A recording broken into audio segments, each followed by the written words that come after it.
big lawsuit against Microsoft and Crowdstrike, EU's Artificial Intelligence Act, and lessons from a panel of digital transformation experts. Those are just a few of the topics we'll cover here today in episode 185 of Transformation Ground Control. Welcome to Transformation Ground Control. Ground Control. The podcast that covers everything related to digital transformation. This podcast features technology agnostic and international discussions related to digital strategy, software selection, implementation, change management, business process optimization, and everything else you need to know to make your digital transformation project successful. Whether you're embarking on an ERP implementation, supply chain transformation, or any other business or digital transformation, this podcast is for you. Now, here's your host, Eric Kimberling. 5, 4, 3, 2, 1.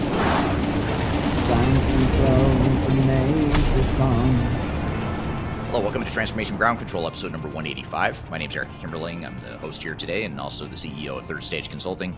Third Stage is an independent consulting firm that helps clients throughout the world to reach their third stage of digital transformation success. And joining me as our co-host, as always, is Darian Chwialkowski. Darian, thanks for being here today. Thanks for having me. I'm excited for this episode. Me too. So it'll be really fun. We've got a great set of guests here today. A lot of good topics. We're going to start off by getting into some hot news in the industry. One in particular is how Delta Airlines is suing Microsoft and Crowdstrike. We're going to give a quick update on that pending legal matter. And if you don't recall, Microsoft and Crowdstrike were the ones that caused the massive airline disruption a few weeks ago or a couple months ago now. And we'll talk about that lawsuit. We're also going to talk about some new legislation in the European Union related to artificial intelligence. So we'll cover those two hot topics early on here today. We'll also get to some audience questions that we've received on social media.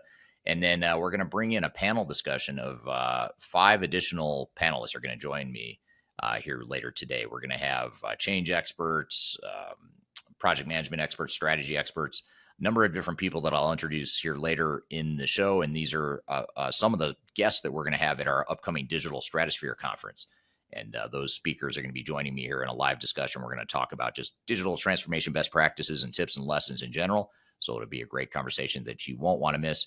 And then later in the show, after we have our panel discussion and our guests join us, we're going to talk about some additional frequently asked questions from ERP implementations. And these are questions that we commonly receive here at Third Stage, and we'll cover 5 or 6 of those commonly asked questions here later in the show. But before we jump into all these great guests and topics here today, let's start off with some of the questions we received recently on social media, Darian. Okay, so our first question today is, my company is onboarding Palantir. Anybody know how this would impact a firm from a disaster recovery business continuity perspective? That's an interesting question. And I guess I haven't heard someone ask a question of how Palantir in particular or ERP software in general. It's been a long time since I've heard someone ask about disaster recovery and how to recover from a potential disaster, which is probably good given that, we're going to talk later today about what happens when there is a disaster, and that's related to Microsoft and Crowdstrike. We're going to get to that topic again here in a few minutes, but it is good. I think organizations need to think about not just cybersecurity, which a lot of organizations do worry about and think about,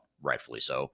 But I think over the last few years, it seems as though disaster recovery has sort of taken a back seat, because we're so worried about cybersecurity and migrating to the cloud and cleaning up our data and all this other stuff that I feel like disaster recovery takes a back seat. But for those that don't know, Palantir is it's not really a middleware solution. It's sort of like Snowflake in that, yes, it can tie together multiple data points, but it also provides the ability to create workflow engines using multiple systems on the back end. So sort of like you can put in a system that ties together all these different systems, but you can also create some additional workflows using the data that's coming from other systems. So I guess from that perspective, you're diversifying and hedging your risk so to where you're not dependent on any one system that might be on the back end, especially if you have an old legacy system.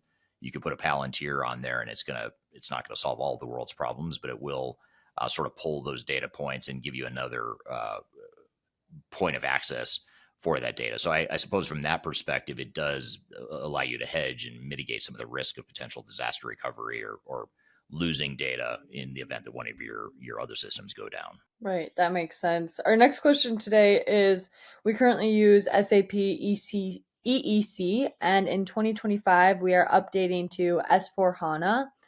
What I'd like to know is, will the user screens be that much different? Ooh, it's a good question. I'd say yes. I mean, yes and no. I mean, no, in that it's going to have a similar, they do have a similar SAP look and feel, but S/4HANA is obviously a refreshed version of it. The biggest difference, though, isn't so much how it looks, it's more the architecture behind it, because it's built on an entirely new architecture and platform. So S4 is built on the HANA platform, which is totally different than what ECC and R3 were using in the past.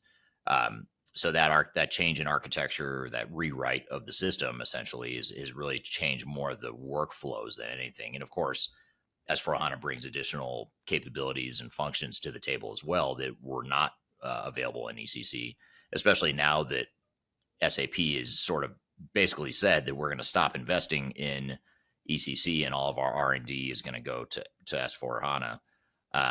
Especially when you look at some of the artificial intelligence and machine learning and some of these new emerging technologies and capabilities they're building into the system, that's going straight into S/4HANA now and not into ECC. So you add up all those things, and yes, that's a big change. Maybe the screens themselves aren't the shocking part of it or the hardest part of the change. It's more, I'd say, the functions and the capabilities that are going to be the biggest change for users of the system. Our last question today is, we are currently using Acumatica, but we find it hard to get support for advanced issues. We have our own dev team for Acumatica along with a VAR. We are considering the move to Odoo. We are a medium-sized business, and then just having an in-house dev team for it.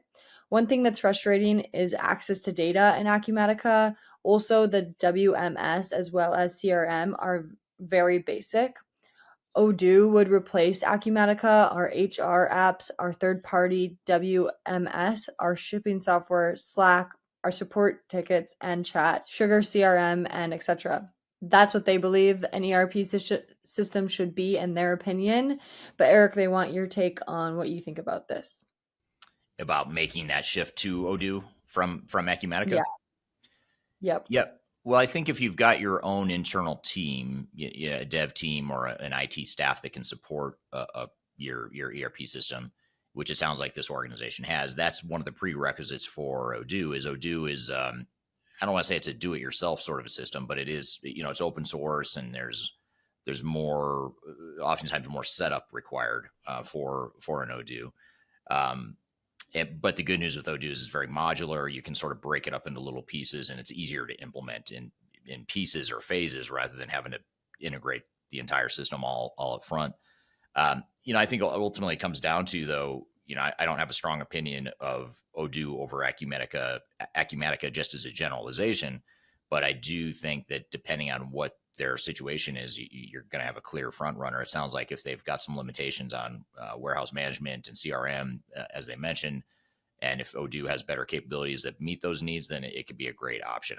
I think Odoo and Acumatica are both up and coming, emerging. They've been around for a long time, but they're sort of entering a higher tier, or, increased market share in the space. So they're both viable contenders. They're both good products, in my opinion, very different products. But if you're finding a gap in one or a deficiency in one and the other one can solve it, then I'd say have at it, especially if you've got the internal IT staff to support the setup and configuration that's required for an open source type of system like an Odoo. Yeah, that makes sense. This was some great questions today, or some great advice, I guess, that people were looking for. So always love those kind of questions, but I'm really excited to get into the topics today because I find them very interesting. Yes, interesting and maybe controversial. I don't know, depending on how you look at it. We're going to talk about how Delta Airlines is suing Microsoft and Crowdstrike due to the airline disruption that happened several weeks ago. And then we're going to talk about the European Union and the Artificial Intelligence Act that they're introducing in legislation there. And then after we get through these hot topics or hot newsworthy items, we're also going to get into lessons from digital transformation experts. We've got a panel of 6 transformation experts that are going to share thoughts and ideas around how to make digital transformation successful. And not coincidentally, all 6 of these panelists are also going to be featured at our upcoming Digital Stratosphere Conference, which is happening October 2nd, 3rd, and 4th in Denver, Colorado. You can join us live in person physically in person in downtown Denver, Colorado, or you can join us virtually and remotely as well. So we've got both types of passes available. So hopefully you can join us there, but we'll have a subset of the speakers that will be at Digital Stratosphere joining us later today to talk about what makes digital transformation successful. And then finally, later in the show, we'll get into understanding ERP implementations and some of the frequently asked questions that come from digital transformation. So we've got a lot left to cover. Be sure to stick around. We'll be right back with more Transformation Ground Control.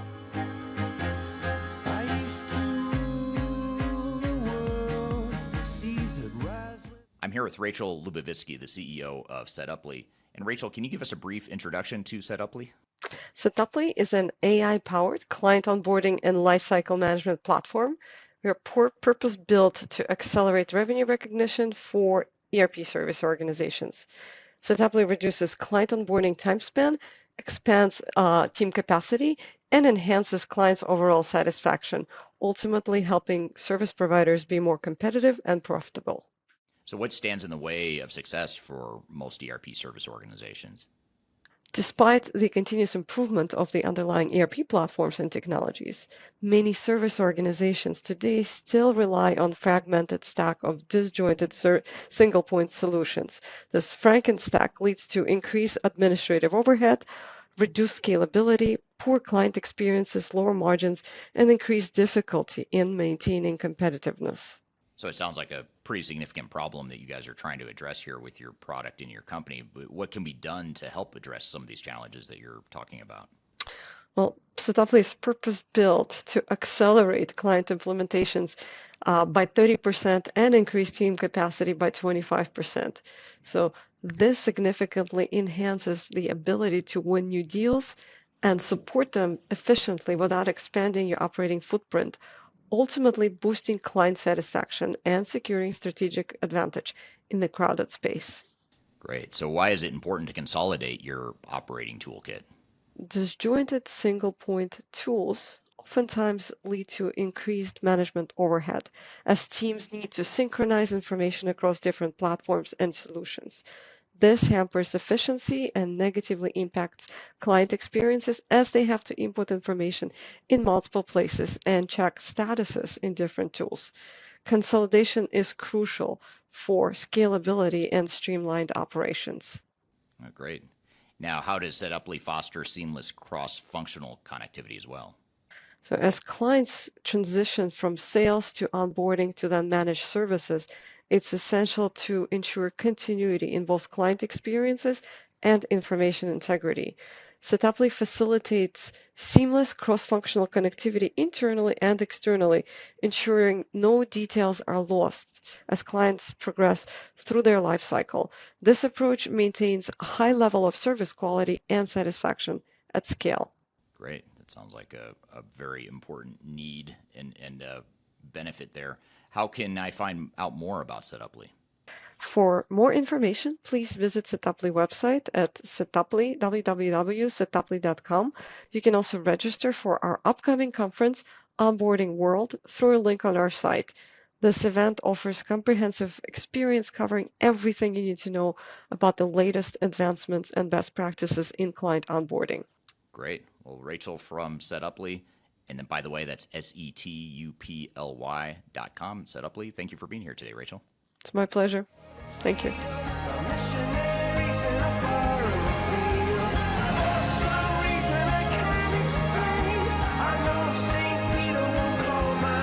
Hello, welcome back to Transformation Ground Control, episode 185. My name is Eric Kimberly. I'm here with Darian Chwialkowski. You can find new episodes of this show every Wednesday by going to transformationgroundcontrol.com.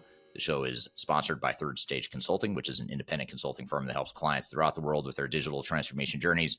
And the show is produced by Major Tom Productions. So thank you for joining us here today.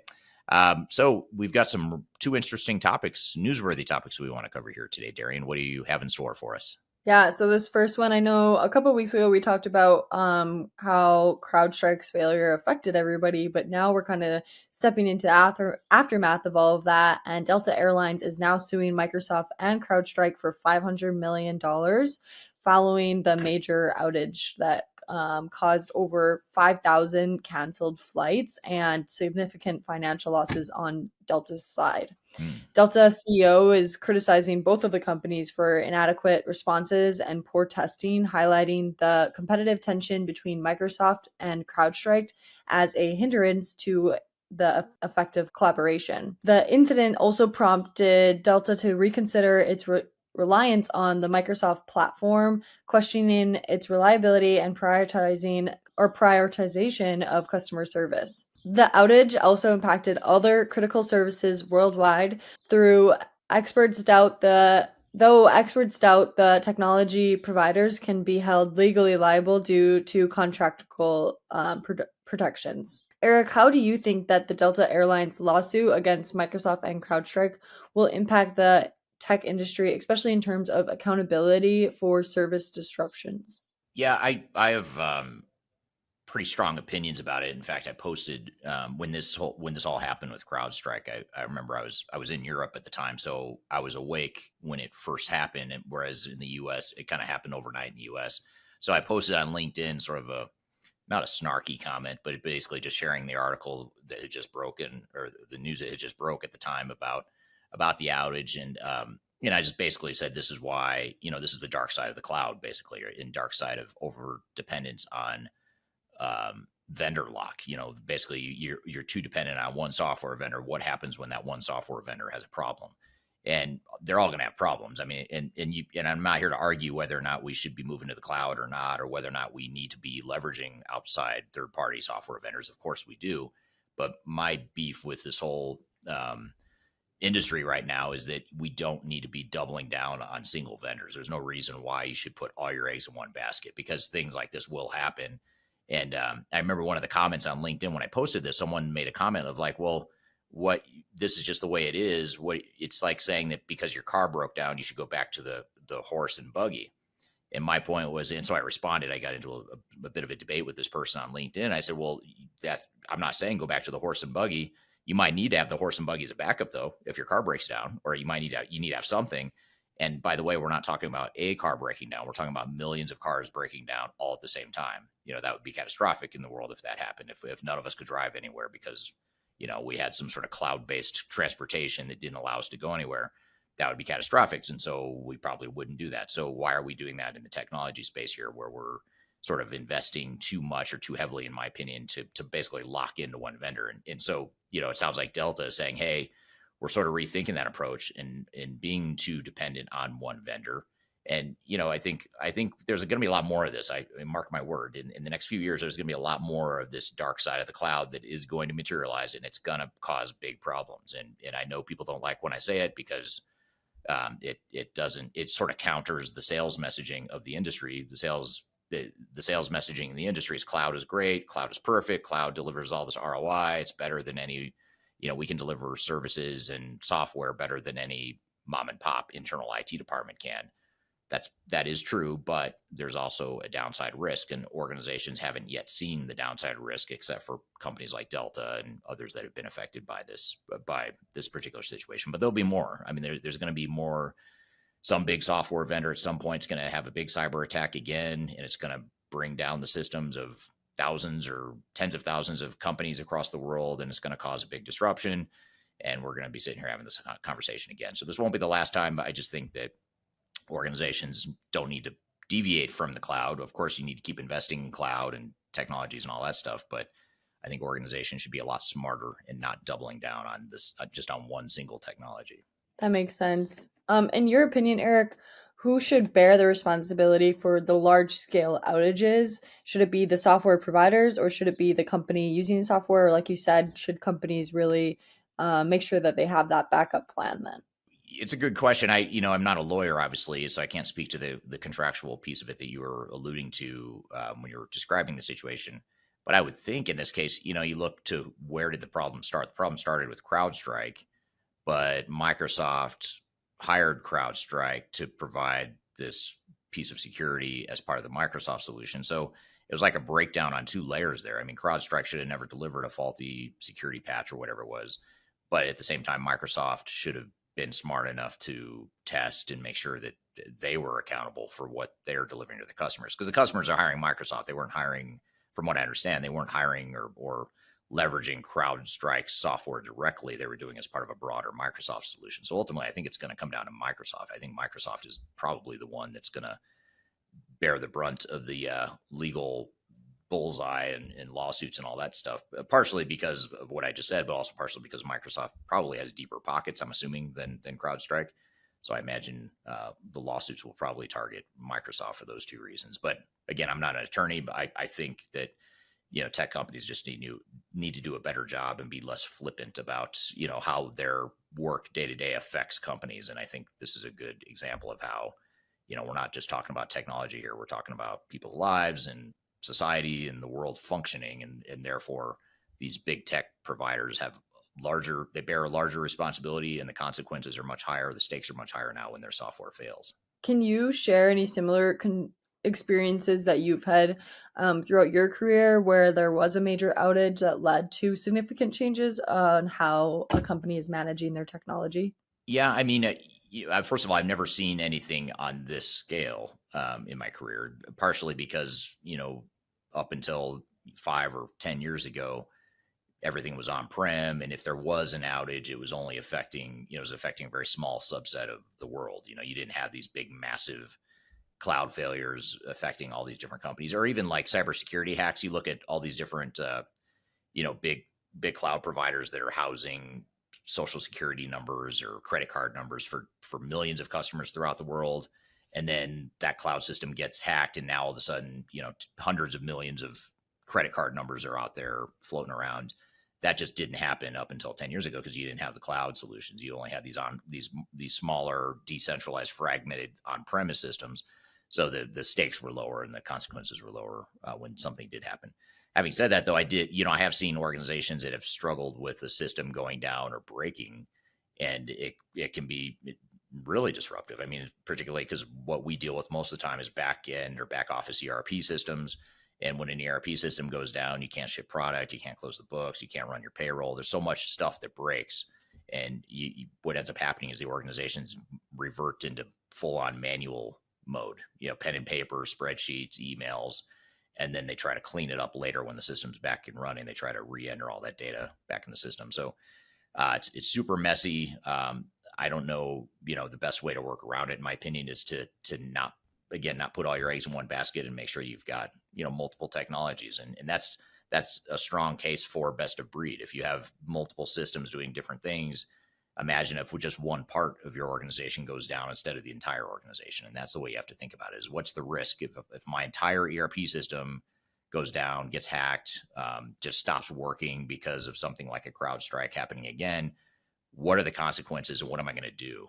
And so, you've got to have a backup plan or sort of a recovery plan, but you also need to think, do I really want my entire operation running on this one platform where if something goes wrong, my entire business shuts down? Or do I want to hedge a little bit and diversify some of that risk and have multiple systems? Creates other technical issues, of course. There's integration issues, things like that, but you've got to weigh the risk reward of both scenarios. And I think just organizations just need to be open-minded about that, and not so myopic about we need one single cloud system and that's going to be our entire ERP system. That might be the right answer for some, but it doesn't necessarily need to be. For sure. This is definitely a really interesting developing situation. Obviously, I'm sure we'll hear a lot more about it in the upcoming months. So we'll have to keep reporting back to you guys on what we're hearing and reading and seeing on this. But to kind of switch gears here and get into our next newsworthy topic, this next article discusses the European Union's AI Act, which came into force on August 1st, 2024. This is and its potential impact on AI development and innovation. The AI Act aims to create a regulatory framework for development and use of AI tools, with the first set of rules being implemented within 6 months. The industry response is mixed, with some stakeholders welcoming the guardrails for AI use, while others may fear it will impact the innovation due to the bureaucratic processes.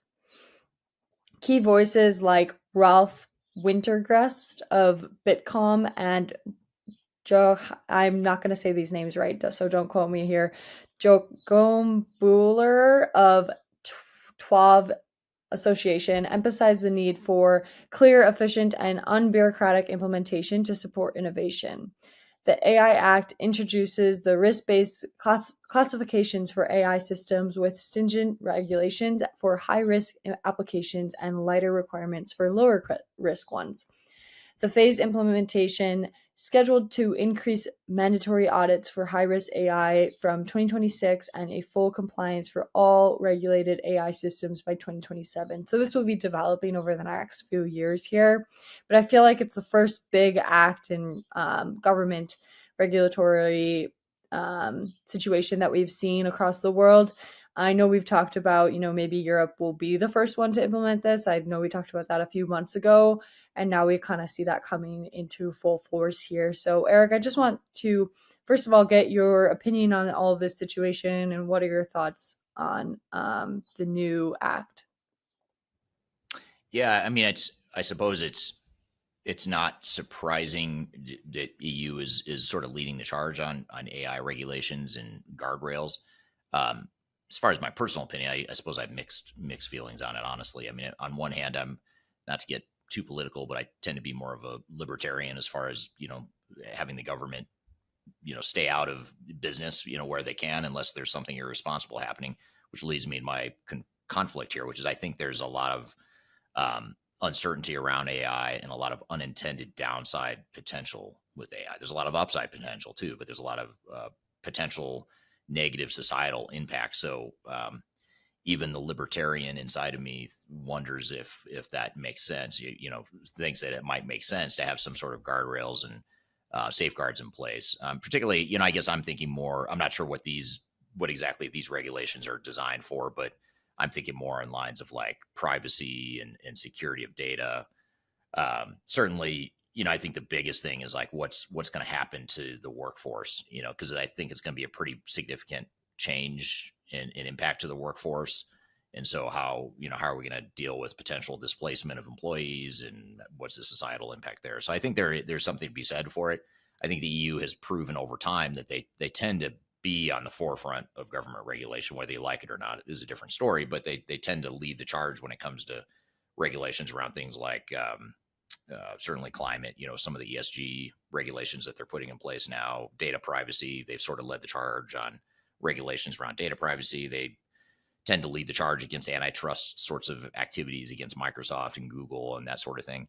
And then here we are, talking about AI. So I think I would hope or think that some of these AI technology companies or the AI industry in general was prepared for this, because it's not too surprising that the EU or some global government regulator would come in and want to regulate it. So I'll be curious to read more about like what exactly these regulations are, but I think there's probably a need for it, because I think right now it's sort of like the wide open Wild West without a whole lot of controls in place, and that could lead to innovation, and it is leading to innovation, but it can also lead to a downside as well. And it sounds like that's what they're trying to manage. For sure. And so since Europe is really the only one right now to implement this rule, do you think that the EU AI Act will put European companies at a disadvantage compared to the counterparts in regions with less regulations?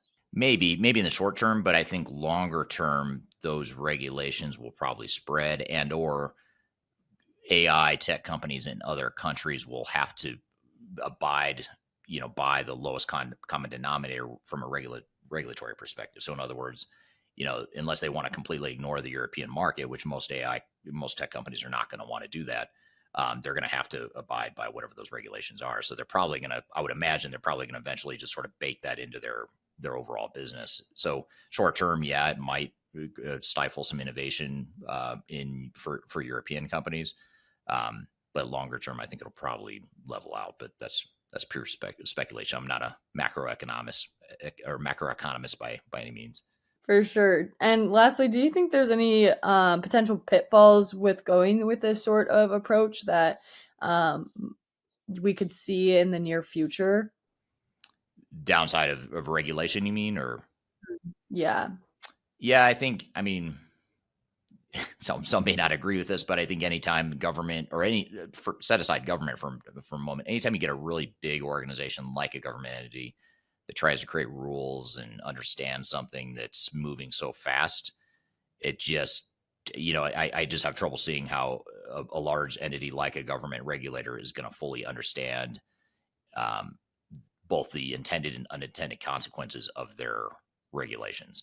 So, that's what I think. I think they'll probably solve one problem, or hopefully they'll solve some subset of problems, but I think their regulations might create other problems. And one of them potentially being what you said, which is, are we now going to stifle innovation, or are we going to put our own European-based tech companies at a disadvantage because now we've overregulated them? I don't know. I mean, there's so often when it comes to regulations, especially around something that's moving as fast as AI, oftentimes you create more problems than you solve. So we'll have to see, but I'm a little skeptical of that for sure.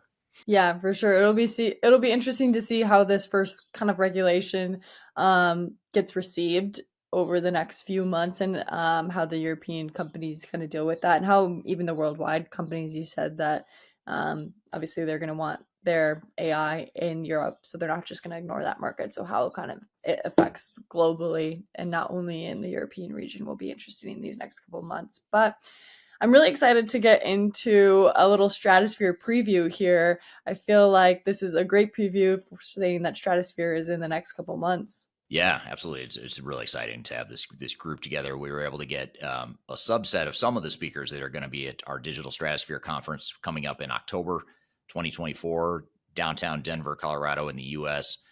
You can join us in person, or you can join us remotely, virtually, online. You'll get to access to all the content if you're able to join remotely. We're going to share with you, or bring together, a panel discussion of several different panelists that are going to talk about digital transformation, success, and failure, all from a number of different lenses. So we've got a pretty wide variety of people that are going to be joining us here in just a moment. So we're going to get into that here after a quick break. And then later in the show, after we bring on our panel, we will also talk about frequently asked questions to ERP implementations. And of course, we'll provide some answers to those FAQs. So be sure to stick around. We've got a lot more to cover. We'll be right back with more Transformation Ground Control.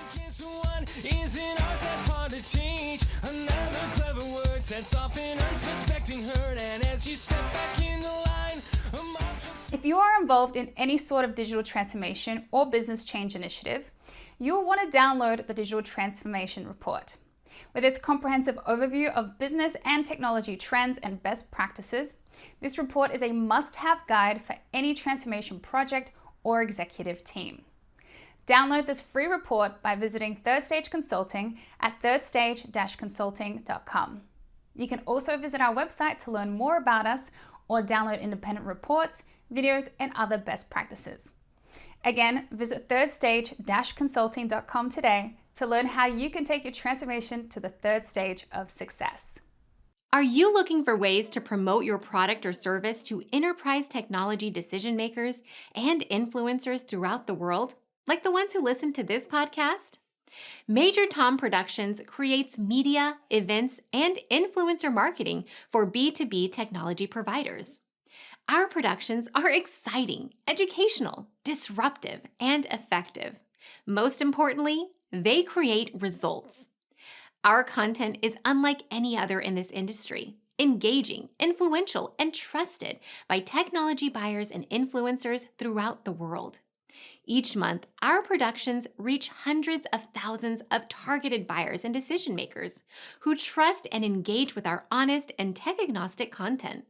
With long-tail viral results and engagement with our content, Major Tom Productions provides a way to reach your target market and create awareness, calls to action, and a connection with potential customers. So collaborate with us today. Learn how we can feature your product or service on podcasts such as Transformation Ground Control, Journey to S/4HANA, and Journey to Dynamics 365.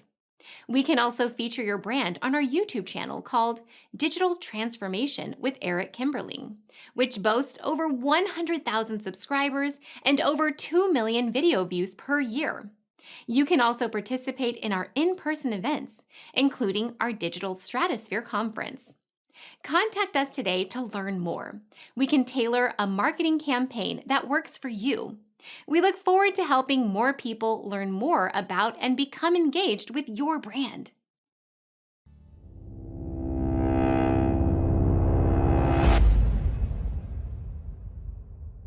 With 1,000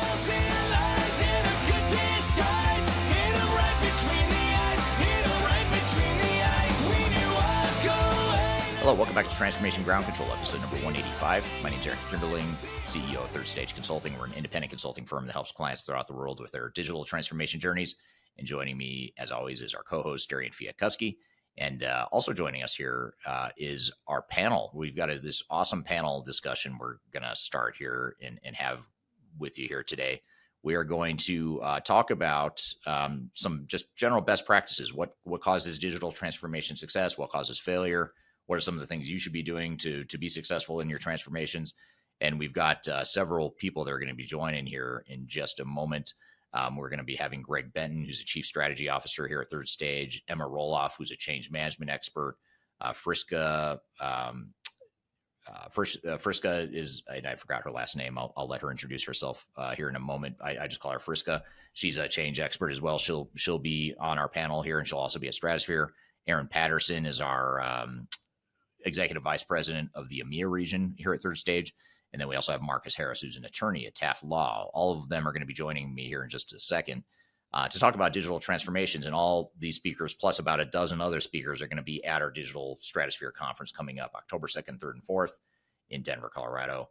And Darian, we can have people go register at Stratosphere 2024, right? And we've got early bird discounts and all that stuff out there on the website. Yeah, so if you want to register, there'll be a QR code during this, or you could just go to Stratosphere 2024, click register now, and when you're checking out, type in code earlybird, one word, no caps, and you'll get 20% off any ticket. Yes, very cool. And you'll get to meet all 6 people you're about to see here in this panel discussion, as well as, like I said, about a dozen or more other speakers, and of course, a couple hundred peers that are going through a similar transformation. So hopefully you can join us there. It's a lot of fun. You can go to that same website, stratosphere2024.com, to learn more about the agenda. You can see what kind of entertainment we have planned, the venue, the hotel, all that stuff. And if you haven't been to Denver before, October is a great time to be in Denver. It's beautiful that time of year. So anyway, all that being said, I want to jump into our panel discussion to discuss digital transformation lessons from 6 different experts. I'm going to start with a question about just sort of a general question to open things up, and then we'll sort of go down some different rabbit holes or different paths of digital transformation success. But to start, I'm going to ask you, Greg, what are some of the biggest keys to digital transformation success? Wow, that's a big question, Eric. And Greg Benton, I'm the Chief Strategy Officer for Third Stage, and come from about 25 years of guiding advisory as well as selection and implementation of ERP and guiding people through their entire digital transformation journey. The thing that's overlooked the most, and I think is the most critical to success, is defining the vision. So what do you really want to do with a digital transformation? And digital transformation is no longer just implementing an ERP system. Enterprise resource planning, as we have come to understand, really doesn't encompass everything that goes on within an organization as you're moving to a desired future state, right? So putting together the executive alignment up front surrounding a business plan that talks about what are your objectives for the organization as you go into this, high degree of change that you're going to enjoy on the journey, right? And also just getting to defining the roadmap and outlining that for the next 5 to 7 years for the organization. And that's the most important part of getting started. Once you get into it, having the commitment and the dedication of your people, your organization, understanding what that vision is leading to, and getting everyone on board with the change, and then choosing the right partners in the entire journey, right? So choosing the right technology partners, making sure that you're bringing along all of the people within your organization that can make a difference, that can actually see the changes benefiting the organization and themselves, and bringing them along as part of any core team, any alignment with the steering committees. So establishing governance all the way through, and that's really a starting point. We'll get into a lot more of the details about the checklist as we go through the discussion here. Yeah, and you mentioned the bringing the people along, bringing the human side of the equation along as part of one of the key success factors for transformation success. And that sort of leads me to a question I've got for you, Emma, to open up the people thread of things. But you're a big advocate of this people first approach to digital transformation. You talk about it all the time, TikTok, LinkedIn. You've got a good following there, and you've built a company around that. Tell us a little bit about why a people first approach to digital transformation is so important. I mean, the first thing I could say is that you just won't get adoption, and I could end there. Right.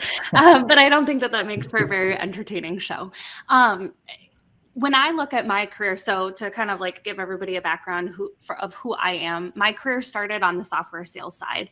And I spent about 10 years helping to lead large-scale transformations across a bunch of different industries, not on the ERP side, but I would say more on kind of a supporting role, integrating with things like policy admin solutions and insurance, ERP systems in manufacturing and commercial companies, healthcare, electronic records management. You name it, our software was a document management and workflow component that kind of integrated there. And so we were involved in these wide-scale transformations across all of these different industries. And the biggest thing that I saw that dictated whether people were going to be successful with their change was how they managed the people side of it. And, we mentioned finding the right partners already, Greg. You mentioned the idea of getting the adoption and finding a way to bring people in and get them excited about the change. But even if we're like taking a step back, all of those things are driven by the humans that are involved with the project.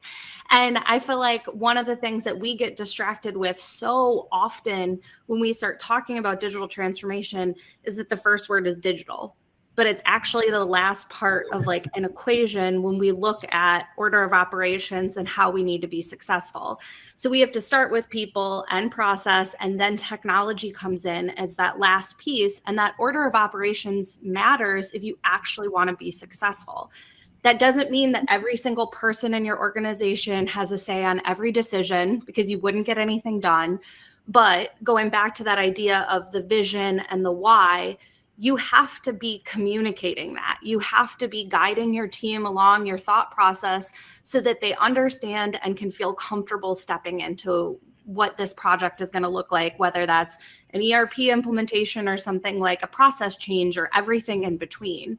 And, sometimes I will hear people say to me like, well, it's your job. Like, who's going to not use the technology that they have to use to keep their job? Well, I can promise there's been hundreds of millions of dollars lost and completely like evaporated by the fact that there are a lot of people that will just find their sneaky workarounds. And the larger the company you get into, the more opportunity there is to deviate from what this new solution and this envisioned future is if you're not really intentional about getting that adoption and those people involved in the process. And I could keep going for forever and ever, but I know we've got more questions tied to this, so I'll kind of stop there for a moment.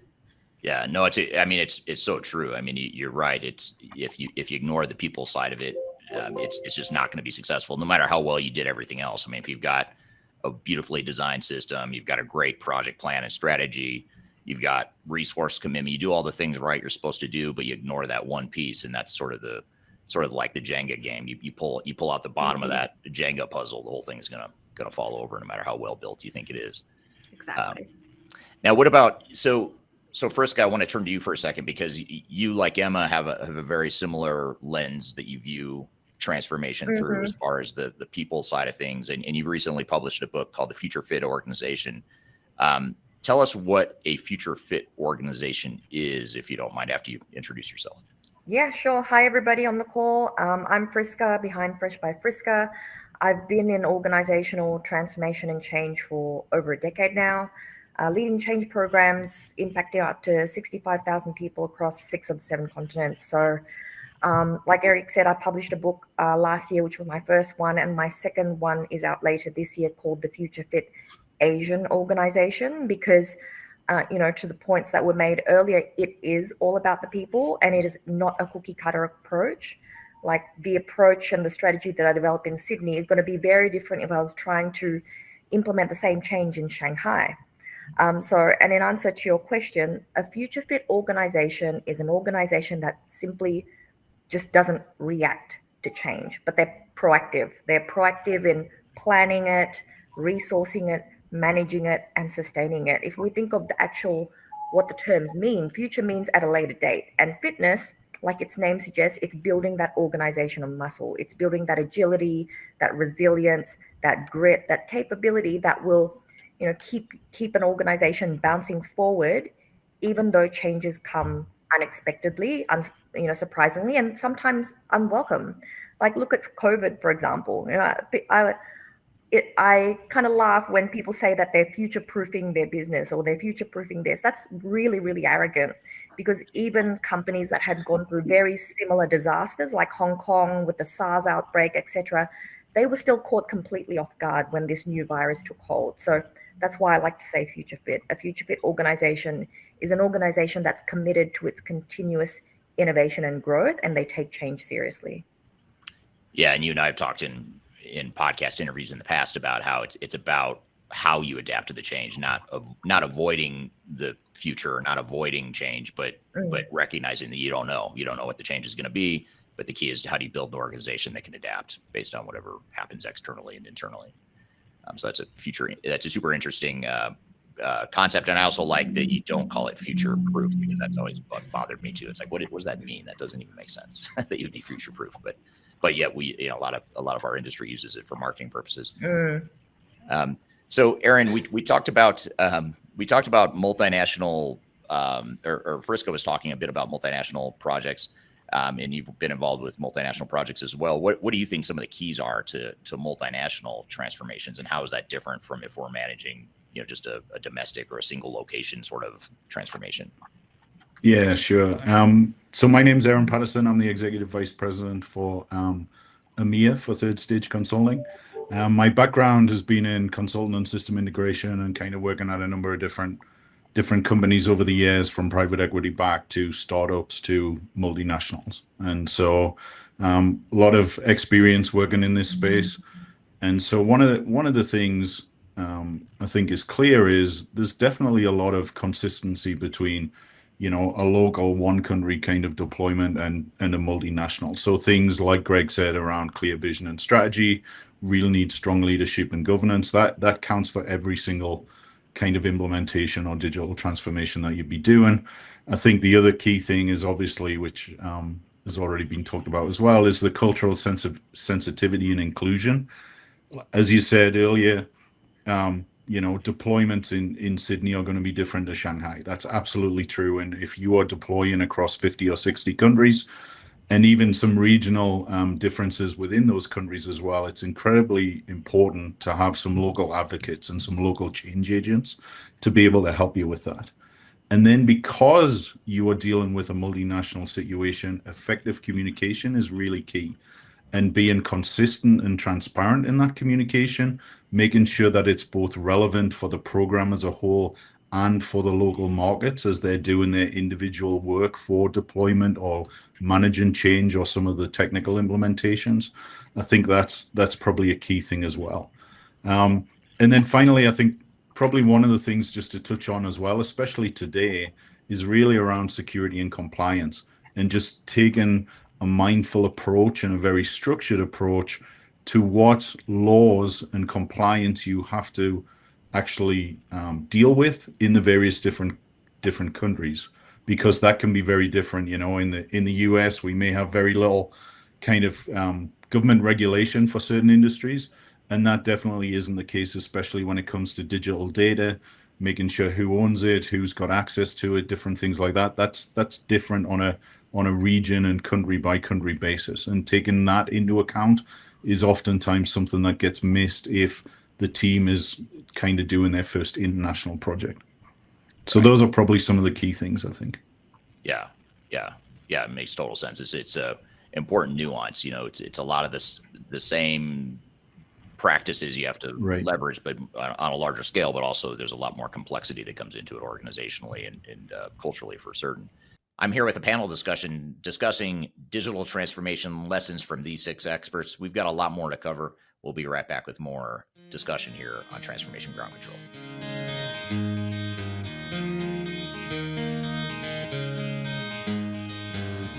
Could you whisper in my ear?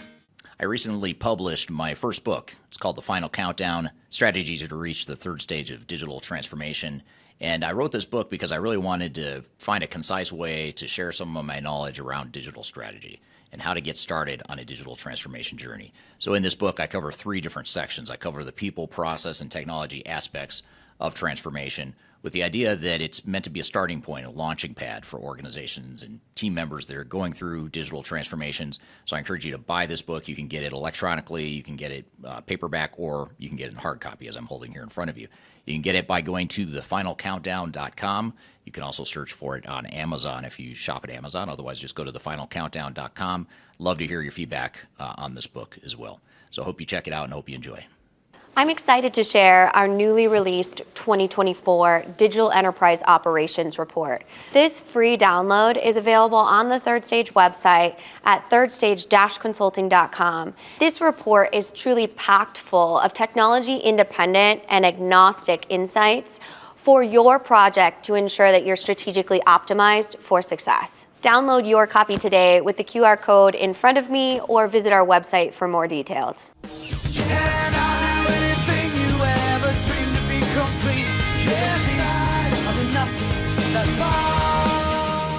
Hello, welcome back to Transformation Ground Control, episode number 185. My name is Eric Kimberling here with Darian and Chwialkowski. You can find new episodes of this show every Wednesday by going to transformationgroundcontrol.com, and you can also see the past episodes that we've released all at transformationgroundcontrol.com.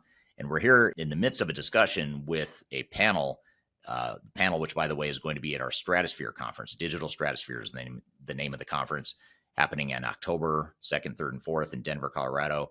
You can get your tickets now and learn more about the event by going to stratosphere2024.com. So with all that being said, let's jump back into the conversation. Real quick, before I ask you your first question here, Marcus, I would just want to turn to the audience real quickly. I want to thank audience members that let us know where they're from today. For example, we have Gavin on LinkedIn from Manchester, UK. Alcinda on LinkedIn from Johannesburg, South Africa. So thank you for being here today. Emma, this comment was for you actually while you were talking. Carmen on LinkedIn said, yes, she's right on point. So Carmen agrees with you as well. You've got a fan there in Carmen.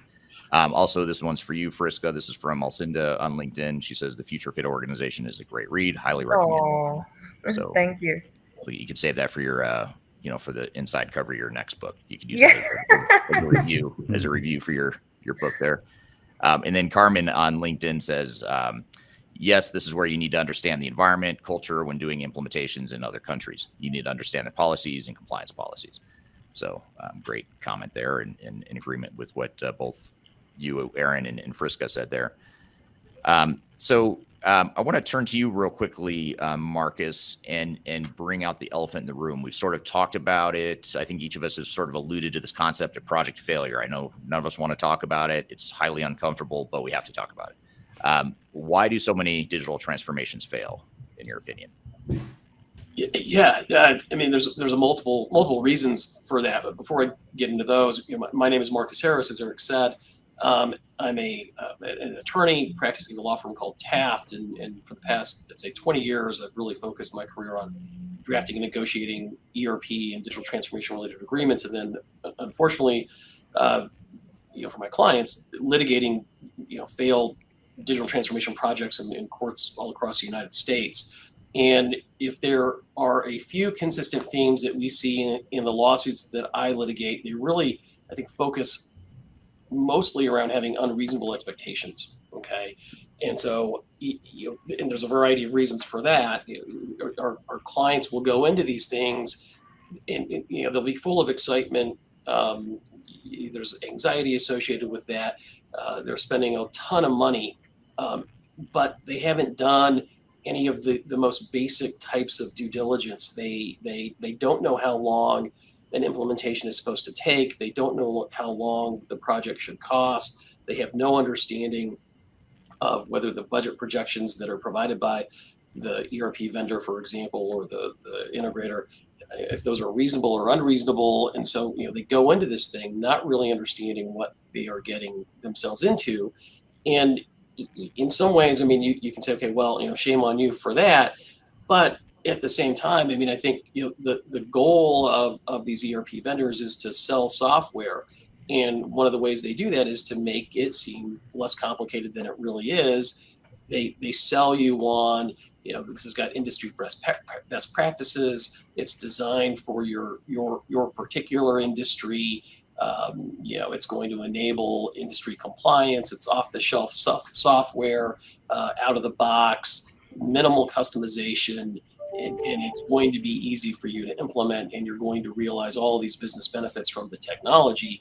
And that's often just not the case. You roll this back, and in lawsuits that I've done, we've learned, okay, well, they tell you it's designed for the industry, but the way that they got there, they had no understanding of your particular industry or your needs or your industry compliance requirements. They just kind of guessed. They sell the sizzle, right? They don't sell the steak. That's how they make their living. It's like, look at all these fancy, shiny, technology things. Don't worry about how hard it is. Just focus on all the great stuff you're going to be able to do. And that's another issue that we will see as well, is that we see customers that really lead with a technology-centric focus rather than having a well-thought-out business case for why they actually need these particular pieces of functionality or software.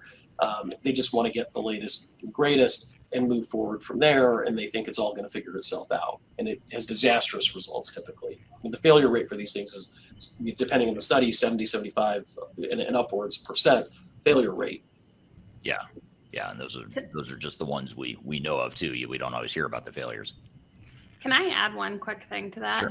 So this is part of why, and Eric, you've heard me last year at Stratosphere, I talked a lot about this idea, but digital literacy is like such an important part of like a transformation. And what I mean by that is having executives and employees that are involved in these initiatives that understand technology from a foundational level enough to be able to weed through all of the sales language. And I say this as a past salesperson. So I feel like I can maybe jab at this a little bit. You came from the dark to be side. able to recognize that things like out of the box or off the shelf are fallacies, and be able to do things like set realistic expectations. Because if you understand the art of the possible behind technology, then you're leading from that business strategy standpoint that you mentioned and bringing in the right tools in the right places and setting the right expectations,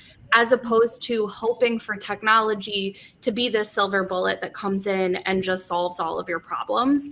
And when you look at like one of the key components that like unlocks that success, it's that digital literacy component, which to me is like, whether you call it tech savviness or whatever that might be, that's a big part of change management, is that educational component, and making sure that we're like all using the same language, that people actually understand the definitions of the words that we're using, and that we're all like working towards the same goal, as opposed to this like weird marketing sales language over here that makes people think that they're getting one thing and setting these unrealistic expectations only to be unhappy in the end. Yeah.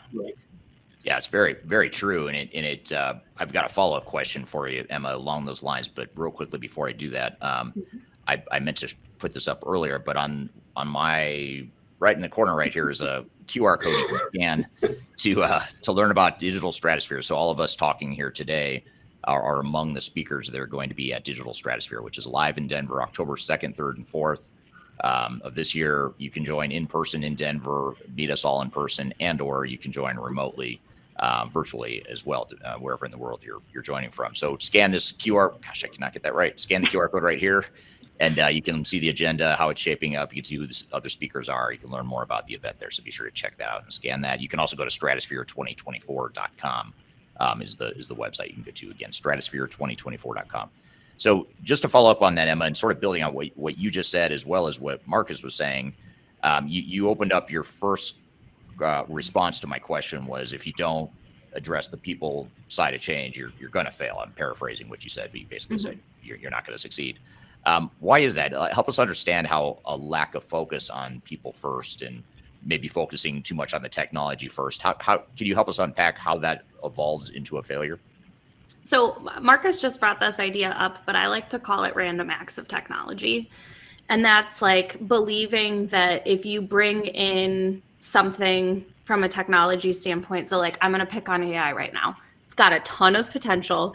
There is actual benefit, and there are businesses that are figuring it out. There's a lot of businesses right now that are chasing the shiny object of IT and bringing, or shiny object of AI and bringing it into the organization as a random act of technology. They're not looking for where they've had these like big problems that have been eluding them for years. They're looking for these use cases that they're being marketed to bring into the organization to say that they're using AI.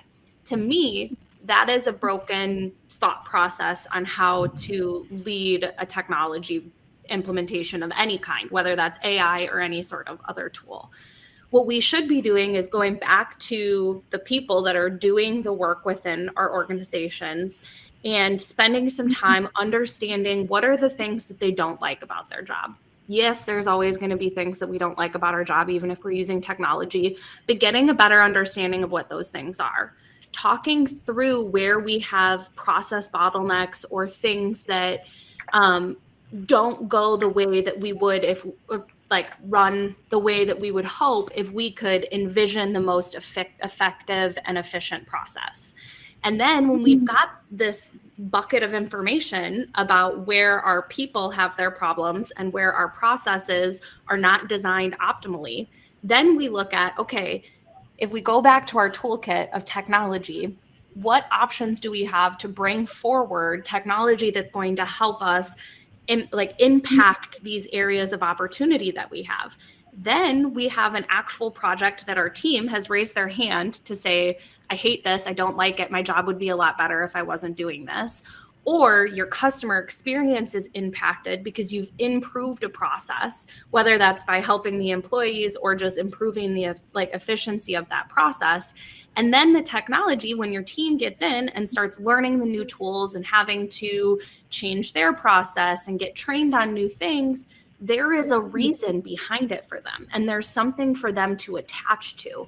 And so when you look at, and when we're focused on that vision and that vision and why means nothing if every single person that's impacted by that change can't attach to it and have some sort of what's in it for me statement. And I say this like full-heartedly, being the most like millennial person that's out there that won't adopt something unless I understand the why behind it. I had a boss that said that he wouldn't ask me to do anything unless he had a strong why that I was going to attach to, because he knew I just wouldn't, not because I'm difficult, but because there's so much change coming at us. So Friska, you brought this up.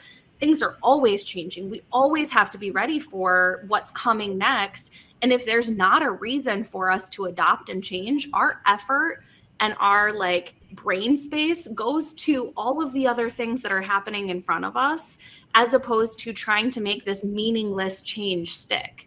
And what happens if you're always leading with technology and these meaningless changes or these random acts of technology is eventually your team gets to the point where they're like, oh yeah, that process is going to be changed again in 3 weeks because it's not actually going to work. So why am I going to adopt it? I'm just going to keep doing it the way I've always done it. And maybe if they come up with a better idea, I'll try it next time. And then you end up in this cycle where your team is disenfranchised with the idea of how and where you're using technology. And they're going to make your battle about 10 times harder. That's not like a scientific statistic. They're going to make your battle that much harder when you're trying to roll out the next bit of technology in your organization. And then you get into this nasty cycle of resistance and kind of this I'll believe it when I see it mentality. Or sometimes there's fear because they know that different technology is coming in with the idea to replace them. All of these things start happening when we lead with that technology approach as opposed to that people and process component.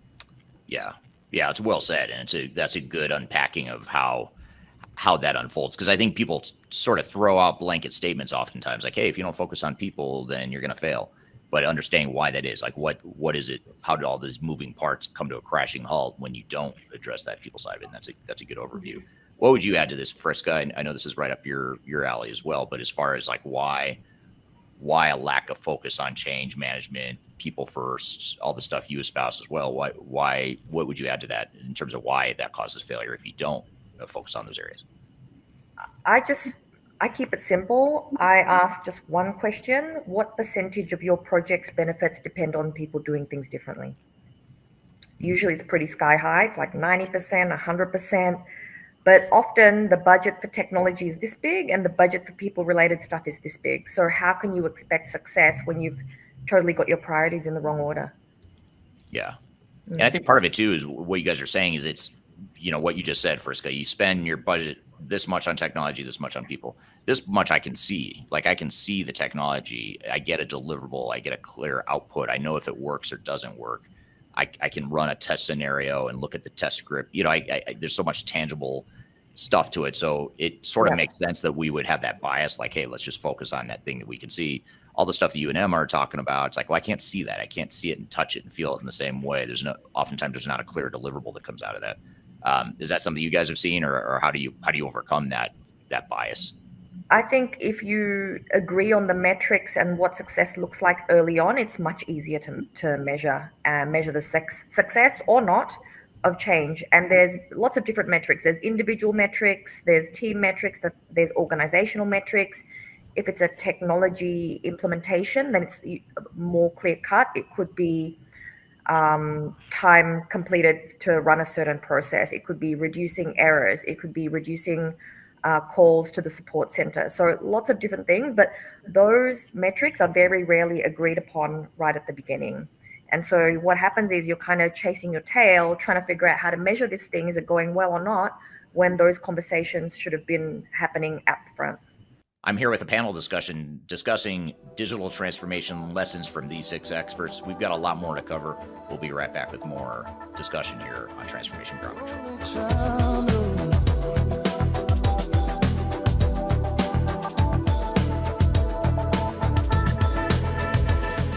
People oftentimes ask me how I built such a strong social media following on YouTube and LinkedIn and Facebook and other outlets. And the fact of the matter is it took me a long time to build a following through a lot of trial and error, making a lot of mistakes. Had I known that there were companies out there that could help me build my brand, I would have done that a long time ago. I didn't know that, but the good news is that there is today a consulting firm that will help you through building your own personal brand through some of their training programs. The company is called Roloff Consulting, and if you're familiar with Emma Roloff, she's someone that I've had on this podcast before, and she's well known in the digital transformation space as well as the sales space, and she's big on TikTok, YouTube, and LinkedIn. And she and her husband have started a training course and a training company that focuses on helping people build their personal brands and helping them to sell themselves digitally. So whether you're a salesperson that's trying to reach more customers or you're an individual that's just trying to build your personal brand, that's something that they help with through their training programs. And they've offered listeners of this podcast a free 5-day LinkedIn challenge. And I encourage you to check it out. I've included a link below for this podcast. If you go to the podcast notes, you'll find a link that gets you free access to this 5-day challenge where you'll get step-by-step guidance. You'll get real results. So you'll get some tangible results from the program. And you also get a special offer at the end of it. So it's exclusive to listeners of this podcast. Be sure to check out the link below if you want to work on building your personal brand, or if you're in sales and you're trying to reach more people. Whatever the case may be, check it out. It's free to listeners of this podcast. You can check it out via the link below. Interested in working for a company that truly values your unique skills and experience? Here at Third Stage, we don't hire based on resumes alone. We look at the full candidate, experience, and willingness to provide excellent service for our clients. Within a technology independent and agnostic consulting firm, you have the opportunity to learn across industries with a diverse group of clients. Our consultants also have the opportunity to diversify their portfolio and learn across technology systems. If you're interested in joining a high-growth entrepreneurial organization, please reach out to us at work@thirdstage-consulting.com.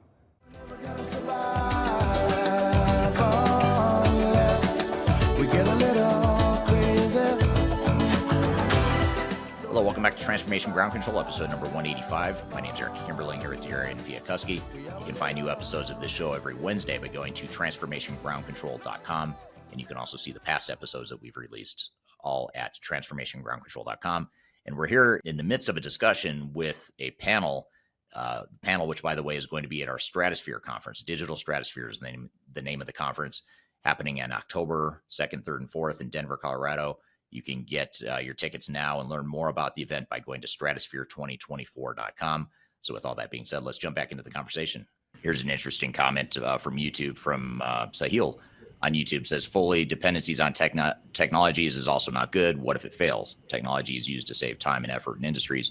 But I think it's interesting because technology can fail, of course, but the people will fail if you don't set them up for success. And so you've got to figure out, not only how do we make the technology work, but how do we ensure that the people are working as well? So that's a great point. I want to get to a couple other comments here because we've got some good ones that came in. This one, hopefully I can show the whole comment, or I'll show most of it here. This is from Beth on LinkedIn. Beth says, oh, wow, thank you for saying that. For those of us that have sold realistically for years, we lose to the sleek demos that will be quote unquote turnkey. People don't look deep enough or ask the hard questions of all vendors equally. I think having those key folks with digital literacy on board ensures they can implement and digest such solutions. So great. Yeah, I would say, as a past salesperson, it sucks to lose a deal to somebody that has lied. But I've also, as a salesperson, had those deals come back again when the project failed spectacularly the first time because of those misleading statements or the other. And it serves you and your company far better to be honest and realistic so that you have successful project outcomes, so that you have referenceable customers and people that continue to buy from you year over year. But it definitely stinks. Well, to do what you're saying, though, you have to be playing the long game, which it sounds like you were. And a lot of salespeople are not playing the long game. They're thinking, how am I going to hit my number for this quarter? Oh, yeah. I'll do whatever I need to do. Well, and I admittedly, early on in my career, I was a part of a couple of deals where they felt like they were artificially pushed to the finish line. Not that we couldn't meet the need or that I had been dishonest during the sales cycle, but a discount or something was there. And so we maybe didn't do all of the things that I would typically do during a sales process to get it through to the finish line. And those were the projects that made me sleepless or made me, spend 5 times as much effort down the line trying to make sure that that customer ended up happy and that we worked through what we needed to work through in terms of communication or any of the things that were missed during that sales cycle. And learning that lesson and actually pulling those lessons through to the rest of my career helped a lot, because I didn't ever want to have even a doubt in my stomach when something was being signed that there was some weird question mark, because those weird question marks always came back up. And so the better that you could do with that long game of maybe taking a little bit longer with that sales cycle, well, guess what? Maybe that deal ends up being bigger because there is more professional services associated with it, because you've dug deeper on how to make it successful, and you end up in a better place from a company standpoint, from a revenue standpoint, but also again with those happy customers. Yeah, I think that stuff is incredibly important, and hats off to ethical salespeople and ethical vendors. And my kind of reference point's a little bit skewed because we sue vendors, right? So we're not seeing a lot of the good stuff; we're seeing the bad stuff. And I've seen sales guys will say, well, I told them that the software had this feature and functionality, and it's true, because it's just a matter of how much are we going to modify it and how much do they want to spend. So the software can do almost anything. The question is, how much do you want to pay for it, right? And they don't tell you that part, though. They'll tell you, oh yeah, it can do this, this, and this. It's not base functionality. It's not out of the box. They may not even tell you that. And so, you're almost set up for failure, right from the start because of the push to get the deal done. Yeah. It does have to be a sales process, though, right? You have to have resources that are motivated to show exactly how the software is going to work with your operations, with your organization. And Marcus, you hit on in the very beginning, one of the reasons for failure is because people don't adequately test the idea about how will the systems work within my organization. Emma And Friska, you're talking about the people side of it. There's also the need to unify the people, the process, and the technology components, right? And I'm getting a little ahead of myself here on the different steps to making that all come together. But entering into a phase zero, in other words, getting the organization prepared to move forward, as well as understanding what your options are up front or even in the middle of your journey. If you're in the middle of an implementation and you need to slow down and back off, find out what is going on with that implementation and get back to the basics. What are our objectives? What is the strategy? What is the vision for the organization? How do we get everybody on board with going forward? And a lot of people, a lot of organizations skip that step in bringing people, process, and technology together. So, yeah, great point. And you must have been reading my script of questions here, Greg, because that was my next question here was for you, and it was about phase zero. So I must have shared these questions. They must have leaked out in advance because you seem to have a good segue there. So you talked about a thoughtful leak. Yeah, it's a good segue. So you mentioned phase zero, and you just explained the importance of it. But help us understand, what is phase zero? When you talk about phase zero, what does that mean, and how does it impact a project? Well, it is really getting back to the organization's preparedness to move into what is going to be a huge change to the organization. It's also sometimes the opportunity to change processes. So adopt new processes, higher optimization with the software or the technology system that you're going to put in place. And many organizations look at a kind of spot solution. They're looking for enterprise resource planning for finance and supply chain. They're not looking at the whole organization, the way that it's going to interoperate, the way that it's going to react to a new software system that's driving toward incredible growth or competitive advantage within their marketplace, their environment, taking better care of their people, achieving their missions in healthcare and public sector. A lot of those things don't come together in a cohesive manner. And internally or with external partners, there's a need to put together an enterprise program management. And the program extends to all of the digital systems within the organization, right? That digital enterprise operations picture, and establishes governance and really an idea about what this is going to cost, how it's going to affect the organization, and what are the value and advantages that we're going to receive as a return on that investment at the end. So that is phase zero. It's looking at your data and finding out how big is the lift going to be into the new technology, and then mitigating even the length of the implementation by making sure that the organization is all aligned with the new project that's coming forward. Yeah. Yeah. And you and I, Greg, have talked about this before, about how it's sort of like if you go to build a house, you're not just going to bring in the plumber on day one and say, okay, come start building this house. You're going to take the time up front to hire an architect and a general contractor, create the vision of what the house is going to be. But oftentimes what happens is the plumbers, which, in this metaphor would be the software vendors, they convince you just to hire them to come in and start building stuff. And so you build the plumbing, but it doesn't match what it is you need as an organization. And so, if you view these projects, even though these projects are hard to touch and feel like, unlike a house or a building that you might be building, you have to view it that way and think about, well, what would you do if you were building a building? You wouldn't do what most organizations do in digital transformations. What they should be doing is taking that time up front. And that's really what phase zero is. And it also addresses a lot of what everyone else has been talking about here today. Marcus talks about, making sure you cut through the sizzle to get to the steak. That's an example of something you can do during phase zero. Certainly the people side of it that Emma and Friska are talking about is something you can define up front in phase zero, the change strategy, and how are we going to impact the organization? How can we move people along and bring them along the way? So that's great stuff. I want to ask you a question though, Aaron.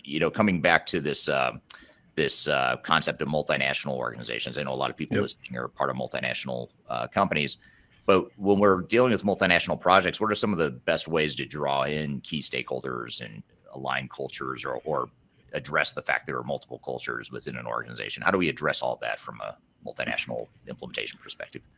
Time and focus, I think. Strategies aren't too dissimilar. I think, you want early and inclusive engagement. You really want to focus on the tailored communication like we talked about before.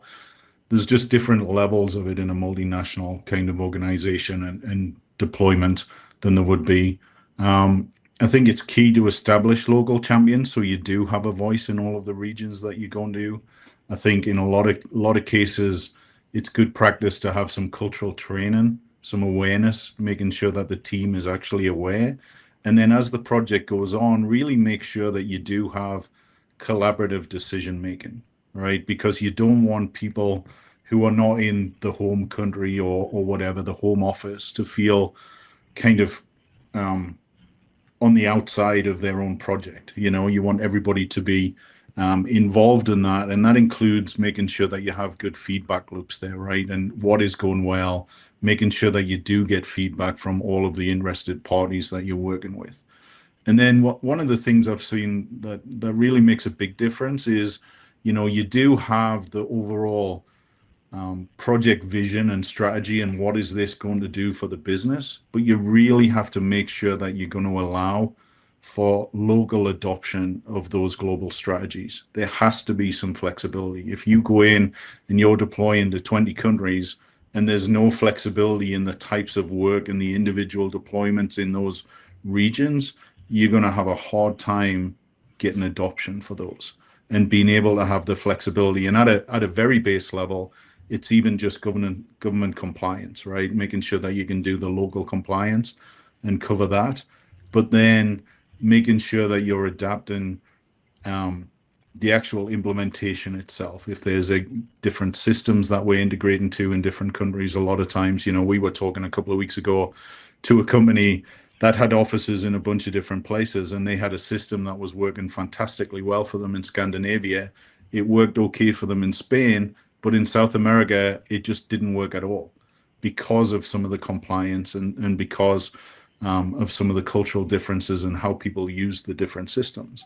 And so replacing that with one system is possible, but you do have to have a bit of flexibility there. You can't go in and be inflexible in your deployment rules and the actual functionality as well. So. Yeah, and finding that balance of how much do we want to standardize onto a common platform versus leave things somewhat decentralized and independent of one another. Especially if the business case is built on that standardization, right? That's the hard thing. On the one hand, you've got the financial drivers behind the project, but as we've talked about earlier, right, the financial drivers don't mean anything if the end users don't actually adopt the system and use it. They may as well just set the money on fire in the parking lot. Right. I mean, so that's right. You have to get the balance. Yes, you have goals to be completely standard throughout the whole organization, but is that ever going to be successful? And if not, where do you have to make and allow the changes to have both a project that meets your overall strategic goals, but then is actually adopted and used? Because you'll never get the first without the second. I'm here with a panel discussion discussing digital transformation lessons from these 6 experts. We've got a lot more to cover. We'll be right back with more discussion here on Transformation Ground Control. Just tell me what you've got to say. Tell me, I've been waiting for so long to hear. I'm excited to share our newly released 2024 Digital Enterprise Operations Report. This free download is available on the Third Stage website at thirdstage-consulting.com. This report is truly packed full of technology-independent and agnostic insights for your project to ensure that you're strategically optimized for success. Download your copy today with the QR code in front of me or visit our website for more details. Hi, this is Eric Kimberling with Third Stage Consulting and your host of Transformation Ground Control. I want to encourage you to read our Guide to Organizational Change Management. It's a free report or free guide that we publish. It's one that I actually wrote that talks about best practices and lessons learned as it relates to change management.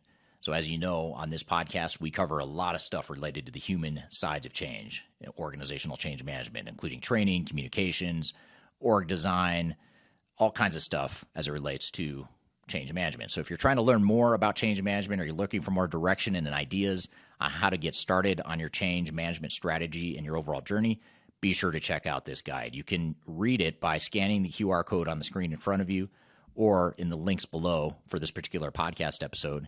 You can find a link to take you to the page that will allow you to register to go ahead and download that and read it for free.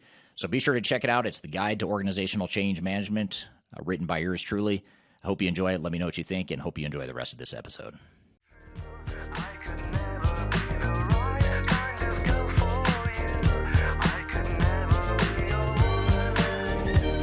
Hello, welcome back to Transformation Ground Control, episode number 185. My name is Eric Kimberling here with Darian and Chwialkowski. You can find new episodes of this show every Wednesday by going to transformationgroundcontrol.com, and you can also see the past episodes that we've released, all at transformationgroundcontrol.com. And we're here in the midst of a discussion with a panel, which, by the way, is going to be at our Stratosphere conference. Digital Stratosphere is the name of the conference, happening in October 2nd, 3rd, and 4th in Denver, Colorado. You can get your tickets now and learn more about the event by going to stratosphere2024.com. So with all that being said, let's jump back into the conversation. Yeah, I want to come back here to a couple comments. This is from Will on LinkedIn. Will says, go-getters tend to want to bypass the planning phase and get right to work. Pre-planning is critical for any project, but especially digital transformation, as it touches all employees and facets of your business. And this is a really good point. I'm glad Will said this, because I think the fact that we do tend to bypass a lot of what Greg and even what you were just saying, Aaron, the reason we tend to want to bypass this is because we're so excited. The momentum's high.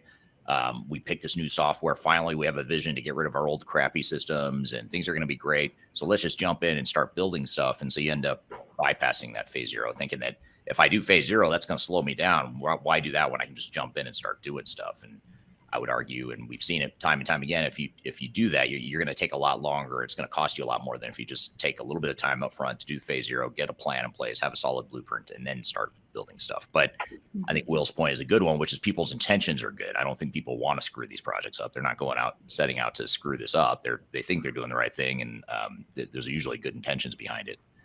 Will has just put the exclamation point on your analogy of building a house and inviting the plumber to come in and do their work first, right?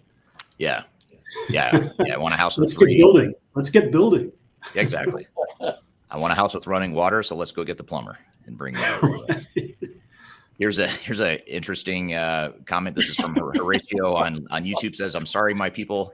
The conversation's great, but my nephew just had a baby as we speak, so I'm going to go see the digital transformation of processing the new baby's key." So that's the beauty of these live streams. Right. We can't compete with biologic transformation. I mean, we just can't. No, it's baby cuteness. We can't compete with that. Yeah, baby cuteness. We'll expect to see pictures, Horatio, of your baby's cuteness there, your nephew's baby's cuteness. So you get it all here on this live stream. That's what I love about it. You get everything. You get digital transformation. You get cute little babies. I mean, what next? So good. Here's another comment I just want to point out, because I think it underscores maybe the root cause of some of the challenges we're talking about. This is from Sahil on YouTube.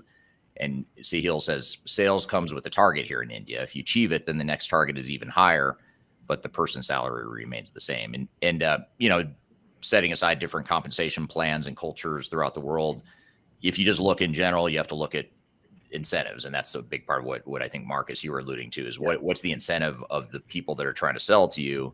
And you have to just recognize it, take it with a grain of salt. Or, it is what it is. You're not going to change that. But what you can do is kind of see through that and understand that this person's trying to make a sale. So let me dig a little deeper, and so I can work through that sort of self-interest to make sure we're representing our own interests. Yeah, that's exactly right. And I think your interests and the vendor's interests are really kind of at odds at some points in the relationship. And the whole goal of going through that contractual negotiation process is to put everything on the table, so that you guys are very much reading from the same hymnal and understand, these are my obligations, these are your obligations, this is how it's going to go. And then to have some sort of a resolution process when things go off the rails, because they inevitably will go off the rails. And especially if you haven't done any of the things that we've been talking about today, and what Will was just talking about, this phase zero and the planning and the process. Yeah. back a little bit to the idea, though, of like those salespeople with integrity and how you manage it. And Eric, you've heard me say this a number of times. My background is actually in education. I was a teacher. A big part of the philosophy of the company that my husband and I run is that the best salespeople are teachers. And so if you can adopt that mentality, yes, you might be competing with people that are making false promises. But if you take the role of your prospects or your customers' favorite teacher and teach them how to make these buying decisions and teach them about all the things that we've been talking about, you build your authority and you build trust. And people buy based off of trust. Yes, they buy based off of price tag, but if they trust that you are going to be that like actual advisor for them through that process, they are more likely to buy from you. And then again, the outcomes of your project are more successful. So for any of the salespeople that might be on this, start thinking through how you can educate all of your prospects and your buyers on the things that we've been talking about.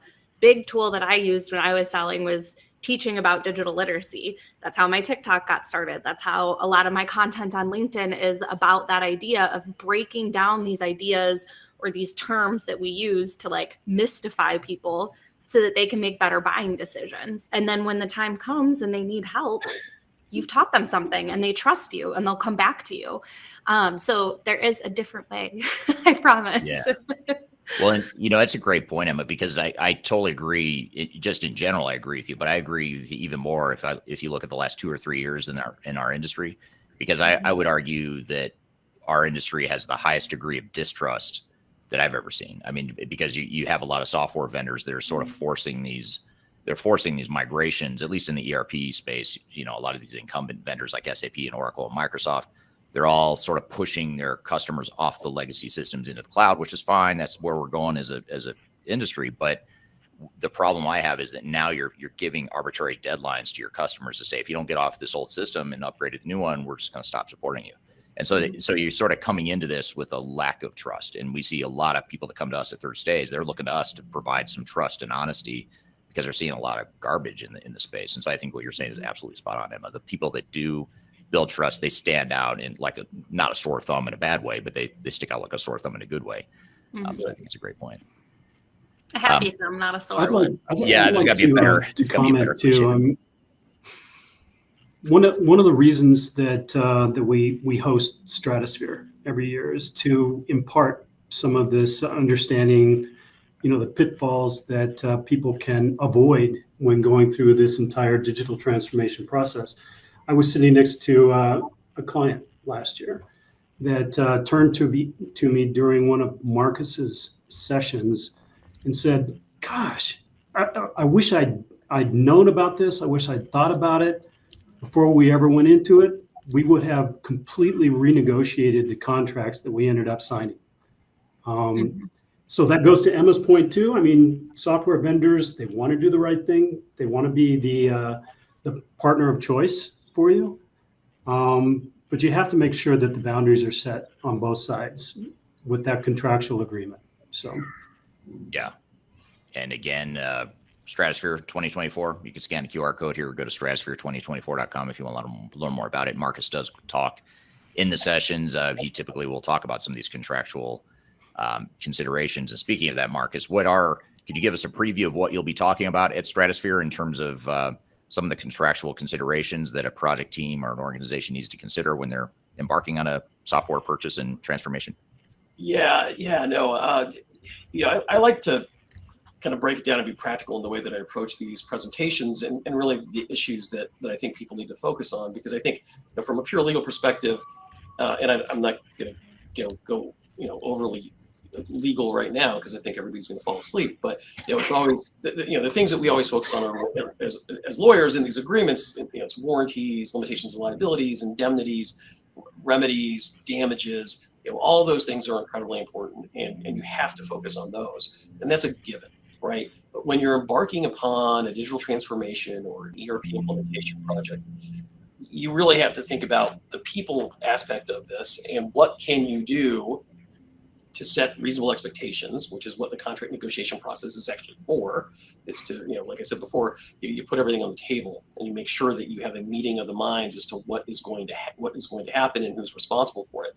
But then you have to really go a step further, and I think you need to really use the tools in your contractual toolbox to manage the relationship for the duration of the implementation project or the integration project, and for the life cycle of your relationship with that particular vendor. And for me, there's no better contract or more important contract in this whole ERP package than I think the consulting agreement, the master services agreement, whatever you want to call it, it's called different things, and the statements of work that are going to kind of flow from that agreement. And those documents are the documents to some extent that I think become important because they manage the deliverables, the milestones, the schedules, the testing, what happens when you reject something. Those documents need to have a large degree of particularity so that you can leverage those to manage the implementation integration process going forward. And so to me, it's just nuts and bolts kinds of things. What are you buying? What's the software? What's the name of the software? It can't just be SAP software, right? It's got to have, the modules, the functionality, all it needs to be detailed. Who's going to be on the project team? You don't need to know the names, but you need to know the roles. How are you going to be able to replace them when something goes wrong? How are the meetings going to take place? How often are we going to get project status updates? All of those things can be addressed in the statements of work, and they should be addressed. And we see vendors push back on that degree of granularity. Agile development, software development methodology or implementation methodology, which it really isn't, is kind of the bane of my existence because it doesn't allow you to do any of that detail. And so we see that on a pretty regular basis. But then, even these kinds of documents have limitations because they're very much fixed in time, right? They're fixed in time as far as, when you kind of know, you think you know what's going on, but as that project moves forward, things change, and you've got to have some sort of a dynamic process built in with change order procedures. You want to have a good, solid project plan, which isn't necessarily a contract, but you've got to have a holistic kind of view of all the different moving parts and pieces and make sure they all function together, and make sure that you've got contractual remedies if something does go wrong. Because you want to, the goal, I say this a lot, is you want to open up your desk drawer, pull the contract out, and you want to be able to point that at them and say, okay, this is what you need to do. This is the problem here. This is actually a complaint. So you don't want to pull this document out. This is a lawsuit, but you want to pull a contract out. This is here's a statement of work. So that's the one you want to pull out and be able to point to it and say, this is what you're supposed to do, and this is what happens when the deliverables don't work. Yeah, very well said. You want to have that well documented, and that's a great way to get everyone on the same page as well. So just to sort of close things or bring it all full circle here, I'll start with you, Friska, on this one. But how do you create an organizational culture that is more accepting of change? I think why people don't trust organizations, vendors, whatever, it's because there is a lack of trust. We talked about the lack of trust. And if you want to build that trust, your actions need to match your words. So a lot of organizations claim that they want to be innovative, they want to grow, they want to transform, they want to change. But do they celebrate failure? No. Do they celebrate failure as a stepping stone to progress? No. So I would suggest establish what I call a fail forward policy. So there's a company in Berlin that does this very well. It's called Buffer. And every Friday, it's called F-Up Fridays, where literally everybody in the team takes turns to celebrate a monumental F-Up. But it's not, crying and saying, oh my God, it didn't work. It's what did you learn from it? That is the important part. So turning it on its head. So have a monthly failure celebration day. So I actually implemented this in my comms plan for a previous client. So, everybody always shares success stories, case studies. I shared failure fables and learning logs. So yeah, reversing that and really embedding that growth mindset, that learning mindset. I also introduced something called change sabbaticals, where, as its name suggests, you encourage employees to take time off from their regular day job and they work on something completely different. Maybe it's a change related project, maybe it's a completely different role or different department. So, this not only helps break down silos, but it encourages cross functional understanding and it helps really spark new ideas. So, those are my two go tos for trying to encourage people to be more accepting of change within organizations. Yeah. Well, and that understanding that others fail, it sort of brings you closer to people. You know, it's like, oh, we're all just human. You know, we all do F up at times, and that's okay. Yeah, that's really interesting perspective there. So, well, this is great. I know we can talk for hours, and I would love to. It would be a fun exercise. But in the interest of time, we'll wrap it up here. But real quickly, just as a closing a question for a couple of you here. I'll start with you, Greg, on this sort of bonus question. But what are you most looking forward to at Stratosphere, or what have you most enjoyed at past Stratospheres? You've been to several now. You know, the exchange of ideas. So you have people that are just a phenomenal group of technologists on the software vendor side that tell about what is coming next, how they are tackling AI in the ecosystem, as an example. And you know, we put together a marvelous group of people last year that just really came to understand how to make things better when they returned to their organizations and they continued with their digital transformations, or even just, you know, change management as really a focus. That's what you can hope to gain from this. Very honest and telling relation of exactly how people are doing things right, and to Friska's point, how people are doing things wrong. So celebrating that F Up Friday, I guess. But yeah, and also the peers, you know, just having other people that are in the same shoes as organizations that are going through this change. I find that, you know, they learn just as much from each other as they do from some of the great speakers we have there. So it's great to hear from all six of us and all the other speakers we're going to have there. But there's something about just commiserating or exchanging ideas peer to peer that's super powerful, and it's actually really fun to watch. I enjoy it, and that's where I learn the most too, is just by listening to two CIOs in the hallway talking about their projects or whatever. How about you, Marcus? What is it you Taft Law has sponsored every Stratosphere we've done from the very first one back in 2018. So tell us what you most enjoy about it and what you hope to get out of it. Yeah, we find a lot of value in this particular conference, and it really is the educational experience that I get personally from the other speakers, the nuance, just kind of the 360 view that you get, because, you know, as an attorney, you're kind of siloed as far as, you know, your participation in the process, and it helps me to really provide more well-rounded advice to my clients as they're going through this process. And I think, you know, it's the learning experience from certainly the speakers, but then learning from the attendees. And, you know, one of the things that you guys have been really good about is highlighting, you know, customer successes, and they tell why they were successful. They talk about the challenges that they've faced, and so that's always a good learning experience as well. And I always enjoy the networking events and the bands and the parties. So it's a fun time as well. Yes. We have an 80s tribute band, which is amazing. You're gonna say calling out Eric's love for 80s music. Yeah, if you didn't see the wall behind me here. Don't forget the band. Yep. Yeah. Clearly, I love 80s rock, and there is an 80s tribute band that'll be there that Thursday night. But it is great networking. It's a lot of fun. We try to pack in a lot of content, but we also try to pack in a lot of networking and fun and good food as well. So hopefully you can join. And again, if you can't be there in person, you can also join virtually, and you can hear all six of us, as well as about a dozen other speakers that'll be there. So be sure to join. Again, you can scan this QR code right here, stratosphere2024.com, or just scan the QR code right next to me.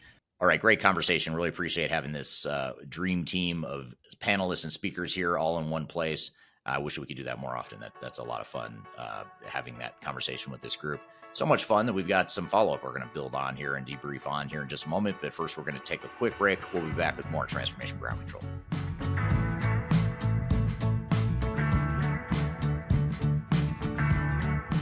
Hi, this is Eric Kimberling with Third Stage Consulting, and I want to invite you to join our annual tech agnostic conference called Digital Stratosphere.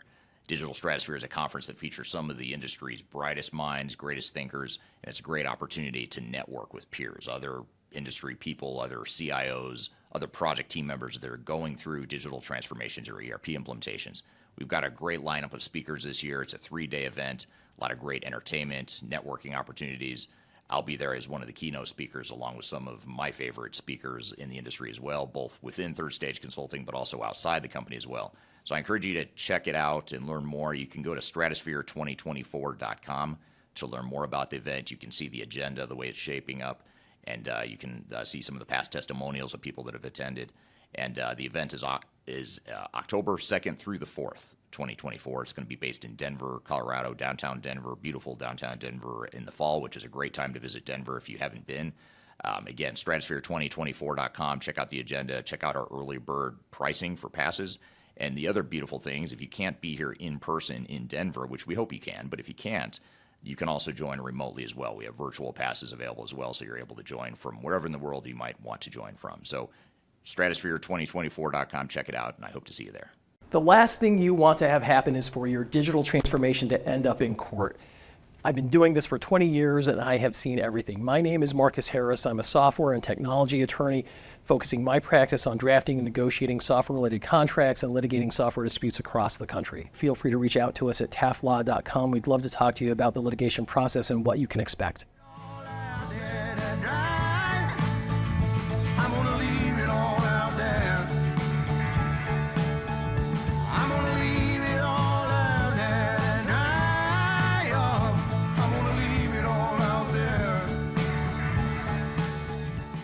Hello, welcome back to Transformation Ground Control, episode number 185. My name is Eric Kimberling here at Darian Chwialkowski. You can find new episodes of this show every Wednesday at transformationgroundcontrol.com. And Darian, we just had this great panel discussion of speakers, or some of the speakers that we're going to have at our Digital Stratosphere conference, which you can register for, learn more about at stratosphere2024.com. What were some of your questions, thoughts, or takeaways from that panel discussion? Yeah, it was a great discussion. It made me even more excited than I already am for Stratosphere. I feel like there's going to be so many great topics talked about at the conference, and a lot of learning is definitely going to be done. So if you are interested, make sure that you check that out. But also, Eric, I want you to give us a little bit more of a preview of what we're going to be seeing at Stratosphere. So those were the first panel, or a small panel of who's going to be there. But could you also name some of the other people that are going to be there and what maybe some of the other topics are going to be as well? Yeah, we've got some really cool, some great speakers. So we have a couple that come to mind, and actually we weren't able to get them on this panel discussion due to scheduling conflicts, but they are going to be physically at Stratosphere. But one in particular that I'm really excited about is Jan Baan. And Jan Baan is the founder of Baan Software, and he's since started 2 more enterprise tech companies. He's still in the industry running another tech company called Rapid, which is sort of a low-code, no-code platform development software sort of a firm. Really interesting company based out of Holland. And he's a great guy. I mean, he's a legend in the industry. He founded Baan Software, which is one of the 2. You could argue it's the pioneer in the ERP software space. Some would argue it was SAP that sort of pioneered it, but actually Baan was the number one software vendor before SAP overtook them back in the, I'd say, late 90s. So he built a very successful, one of the first successful ERP companies. So he's going to be at Stratosphere, coming all the way from outside Amsterdam. He'll be joining us to talk about sort of the past, present, future of ERP systems. And then another one I'm really excited about, who was there last year as well, but we had to have him back because he was so good. And that was Walker Reynolds. And he's going to be there talking about Industry 4.0. So for those that are in manufacturing, distribution, supply chain, intensive types of companies, he'll be there talking about Industry 4.0. And he's a really good speaker, very engaging, very entertaining, and he's great as well. So there's a lot I can mention. I mean, we've got, other speakers that are going to talk about change management, some talking about program management. There's a huge variety, but those are 2 in particular that really stand out that I'm really excited about. Yeah, definitely going to be a really exciting conference. I feel like there's a big variety of speakers and a lot of different expertise in a lot of areas. So it'll be really interesting. Yeah. And the other thing is, I think Marcus mentioned it. I mentioned it in the interview, or in the panel discussion we just had a few minutes ago. But, I love hearing the speakers. It's great. You know, you learn a lot from them, but you learn just as much, maybe even more, just from hearing what other people are asking the speakers. And then certainly inside conversations over meals and happy hours and at some of the entertainment, just learning from other CIOs, other project managers and team members that are going through these projects. You learn so much just sort of like understanding their position and their battle wounds and the things they're struggling with. It's hard to replicate that. I mean, it's something that's really hard to just teach even in a presentation setting. You sort of have to have these one-off conversations to really understand some of the stuff they talk about. So that's one of the benefits as well. And of course, you know, it's a lot of fun. We try to make it fun. We pack in a lot of content, a lot of information, but we also pack in networking and fun stuff. You know, the 80s concert being one of them. So yeah, it's a great time. I am biased for sure because it's our event that we host every year, but it is a ton of fun. Yeah, absolutely. And like you said, entertainment, there will be a concert there. So if you're liking some music, that'll be fun. But a good time for sure, and something that I'm looking forward to and would love to see all of our audience there. Absolutely. Likewise. And they can go to stratosphere2024.com to learn more about it and register. Use the code EARLYBIRD to get the 20% discount. So be sure to do that and get your ticket before they're gone. Yeah, absolutely. But I'm really excited to kind of get into this next section here, which was where we're gonna play a YouTube video for you guys about frequently asked questions that we get. So Eric, do you want to kind of explain what this YouTube video is about before we get into it? Yeah, so we recently published a YouTube video on my YouTube channel that dives into some of the most common questions that we get about ERP implementation. So we thought it'd be cool just to create a YouTube video that covers, I think there's 5 different questions, or the top 5 questions that we get. And we thought we'd roll you this clip and see what follow-up questions you all have, or what additional questions you might have. And certainly would love to hear your responses to some of these questions in the comments below. So let's jump into it. We'll roll the clip here of some of the frequently asked questions that we commonly get from and related to ERP implementations. When should requirements gathering begin in a digital transformation? That's one of the most common questions we get. Well, the simple answer to this is you want to start requirements gathering as soon as possible, as early as possible in the project. You want to start defining at least your high-level business requirements and your most important business requirements. And this should ultimately happen before you evaluate and select new technologies. Now, in a perfect world, you would actually define all of your business requirements, which maybe there's hundreds or thousands of those requirements. Now, you don't want to get caught up in analysis paralysis for software selection purposes, but the more you understand about your requirements, the better, because then you can narrow those down and prioritize and pick the ones that are most important and use that to evaluate software, and then use the broader set of requirements to implement the software, to design and implement it. So whichever route you take, you want to make sure that you start your requirements gathering as early as possible in the process, at the very least dealing with your highest priority requirements first.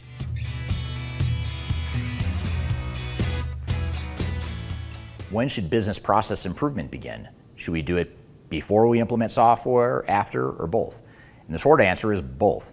Ideally, what you want to do is define your future state at a macro level, sort of that level 1 and 2 of a 5-layer process map. So level 1 being the highest level 5 being detailed workflows, step-by-step transactions. For evaluation purposes, for choosing new software, you probably just want to go to level 1 or 2, because that's going to give you a framework for guiding vendors through the demos and the business requirements that you'll use in your RFP and your evaluation process. So if you can define at least level 1 and 2 business processes during your evaluation, then when you get to select the software, that's where you start to get down to level 3 and 4 to define a little bit more detail of what you want your processes to be, and ultimately during the design of software with your software vendors where you'd get down to level 4 and 5. Now, one of the pitfalls that organizations fall into is vendors convince them not to worry about level 1, 2, 3, but just go straight to level 4 and 5 and wait until you pick the software before you get to that. And while there is some truth to that, you don't want to skip over levels 1 through 3. You want to define that sort of agnostically of the software so that your business process framework becomes the foundation for how you implement and design your level 4 and 5 processes. But regardless, you want to do a hybrid approach, typically where you start with your business processes early on at a high level for your evaluation, get into a mid-level of detail during the blueprinting and planning phase of your project, and then a more detailed level 4 and 5 level of detail when you start designing and building the actual software itself.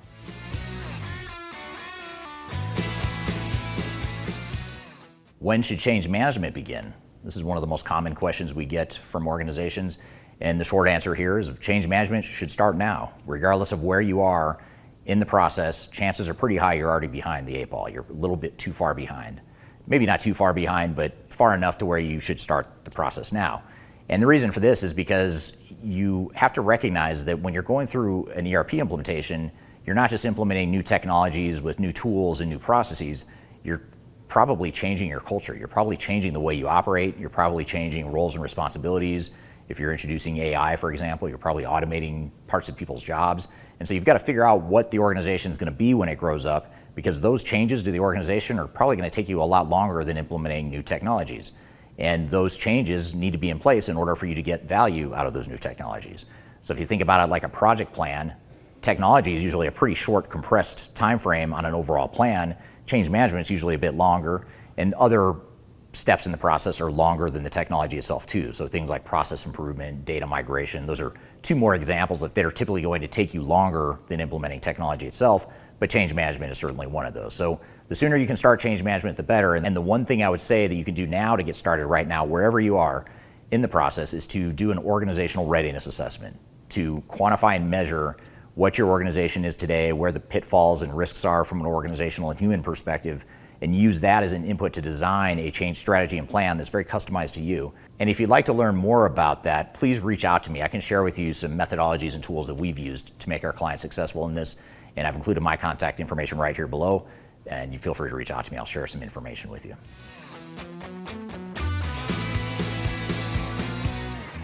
Why do ERP implementations fail? This is one of the biggest million-dollar questions in this industry, one that's been studied and discussed for decades now. And if I had to summarize in two things, and two reasons that apply now today, and they certainly applied 30 years ago, and I think they'll still apply 20 to 30 years from now, is these two things. First is unrealistic expectations. Organizations don't have realistic expectations when they go into their projects, so they end up shortcutting and shortchanging some of the things that are most important to their implementation. If you think about it, if you have too small of a budget and too small of a time frame to do too much work, you're going to have to make a lot of bad decisions to force fit an implementation into a box that was never realistic to begin with. In fact, you're going to end up spending a lot more time and money trying to fix it than you would just if you would have done it right from the start. So unrealistic expectations is one of the two reasons for failure. The second reason, and the most common reason, root cause of failure, is misalignment as an organization. You're just not on the same page. You're going in a bunch of different directions, and you're trying to implement new technology when you can't decide and agree upon what you want to be when you grow up. So the way around this and the way to mitigate it is to make sure you spend the time up front before you start designing and building and deploying new technologies. Take that time up front to make sure you clearly define what you want to be when you grow up. What's your strategy? How's this project going to support that strategy? What are your business processes going to be? At a high macro level, what do we want our business processes to look like? And that becomes a blueprint that gives us all a common direction to work from so that we can bring in the right vendor, the right system integrators, the right technical implementation partners to implement technology in a way that supports us in a very aligned way.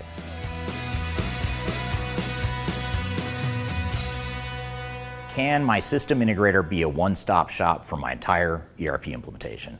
That's one of the biggest questions we get in ERP implementations. And I would say, yes, they can, but it's a terrible idea. So the reason for that is because system integrators are very focused and specialized, as you would hope they would be, on technology. They know the functionality, they know how to configure it, they know how to integrate it, they know how to design it and build it and test it and all that stuff that's really important to an implementation. But if you think about it, it's just one work stream within a broader project. Outside of what a system integrator does, you also have to have organizational change management and changing the culture and the processes of the organization. You have to have business process improvements and defining and designing your new processes.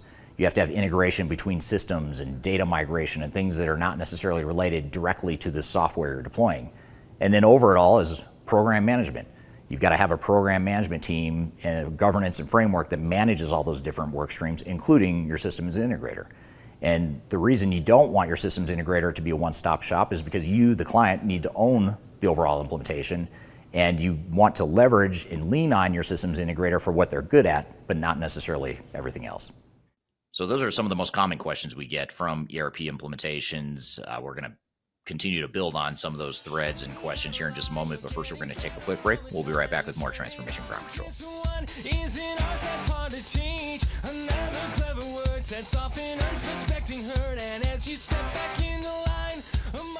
If you are involved in any sort of digital transformation or business change initiative, you'll want to download the Digital Transformation Report.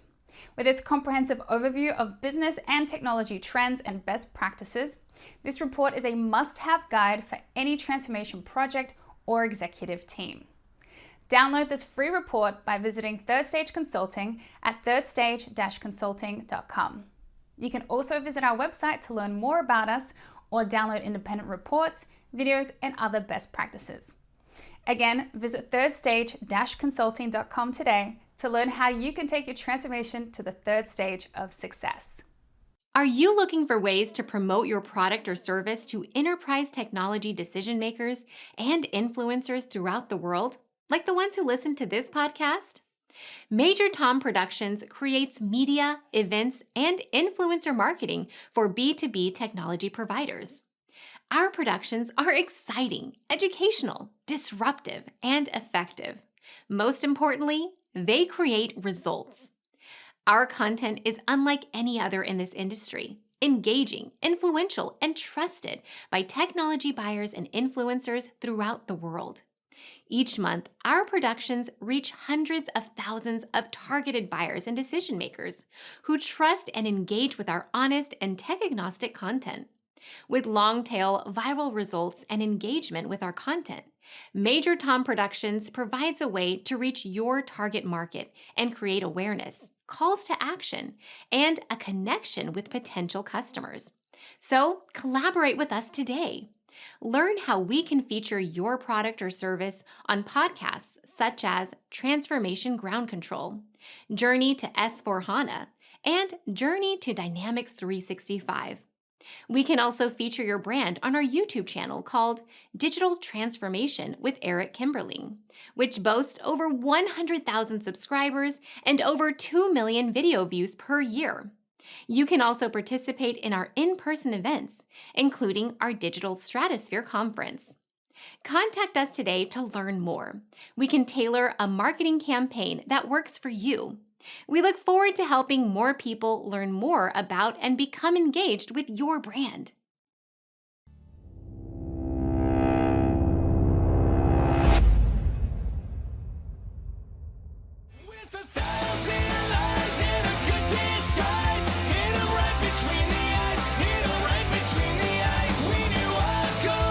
Hello, welcome back to Transformation Ground Control, episode number 185. My name is Eric Kimberling here with Darian Chwialkowski. You can find new episodes of the show every Wednesday by going to transformationgroundcontrol.com. The show is produced by Major Tom Productions and sponsored by Third Stage Consulting. So, Darian, we just played you this. We just played the audience this clip of me talking about some of the most common FAQs that we get from people going through ERP implementations. What were some of your thoughts and takeaways from that? Yeah, I mean, it's our most frequently asked questions. So I definitely think this is a great resource for anybody that's about to go through an ERP implementation or is currently going through one. Hopefully these commonly asked questions, it's something that we hear a lot. So hopefully these give you a good resource and help you understand the topic a little bit more and dive into each one of those sections a little bit more. But Eric, I want to kind of maybe help our audience even understand further by following up with you for a couple more questions just to build on each of those topics. So the first one is, how do you prioritize requirements when there are conflicting needs from different departments? Oh, that's a great question. And that happens all the time, or not all the time, but very, very frequently that happens. You get conflicting requirements from different departments. So how do you decide? And I think, first of all, you've got to back up and make sure that before you ever start defining requirements, that you've defined sort of what the priorities of the project are overall and what the vision for the project is. And oftentimes when you don't have those things clearly defined and when people don't understand what the vision and priorities are for the project, they end up sort of just battling amongst themselves for what they think is the most important, or they just want to keep things the way they've always been and they want to replicate the old way of doing things. So there's a lot of root causes of why that happens. And part of it is not having that vision and clear goals and objectives laid out and priorities laid out for the project. The other part of it is change management. If it's a resistance to change that causes that sort of conflict, which it often is, it's because you aren't focused enough on the people side of the equation in tackling some of those change management issues. So I think the key is start out from, at the very beginning, make sure you've got a clear direction and vision and priority setting for the project, and make sure that's clearly articulated and shared with the team But then when it comes down to it, and you still are going to have some conflict potentially at the lower levels of requirements definition, that's where the project governance comes in, and you have to escalate. If a project manager doesn't have the authority or the knowledge to make a decision of which is quote unquote the right answer, then potentially maybe that needs to be escalated to the steering committee. So you've got to have good governance for how you vet through and prioritize and approve requirements, because you don't want to be too flat or democratic or unanimous about how you define requirements. You can't make everyone happy. So how do you make those tough decisions of making those trade-offs? And that's part of the governance, making sure you've got that set up. Yeah, for sure. That makes sense. The next question to kind of expand on here is, how do you balance the need for detailed process maps with the risk of becoming too bogged down in too much detail there? Yeah, it all depends on where and when you're doing the process maps. If you're doing as is, then yeah, you don't want to overanalyze the way things are, but you do want to understand what you're doing today, because you need to understand what it is that's working that you want to preserve, what is it that's not working that you want to change, and you also want to understand what the impact of the organization is going to be. So you do need to spend some time on the current state, but you don't need to get into super detailed analysis there. You also, during the evaluation phase of selecting software, you do want to define your future state to some degree, but you don't want to spend a ton of time re-engineering your processes before you've ever selected the software, because you don't know what the technology is. Having said that, though, you can define, and you should define, a certain amount of business process detail, knowing that you're going to go fill in a lot of the gaps and a lot of the details once you know what the technologies are. So one way I always suggest thinking about it is, if you're defining your future state, you haven't yet selected the software or started implementing the new software, you want to define how your business should work and how you want it to work, regardless of what technology you're using. And once you get to the point where it's going to depend on what technology you're using, then you stop there and say, okay, I'm not going to go down into more detail here because I don't know how that software is going to work. But we've at least laid out what our end-to-end processes should be, what we want it to be. And we can use that as a framework to choose the software we want. And then we can go iterate and add more detail once we know what technology we're using.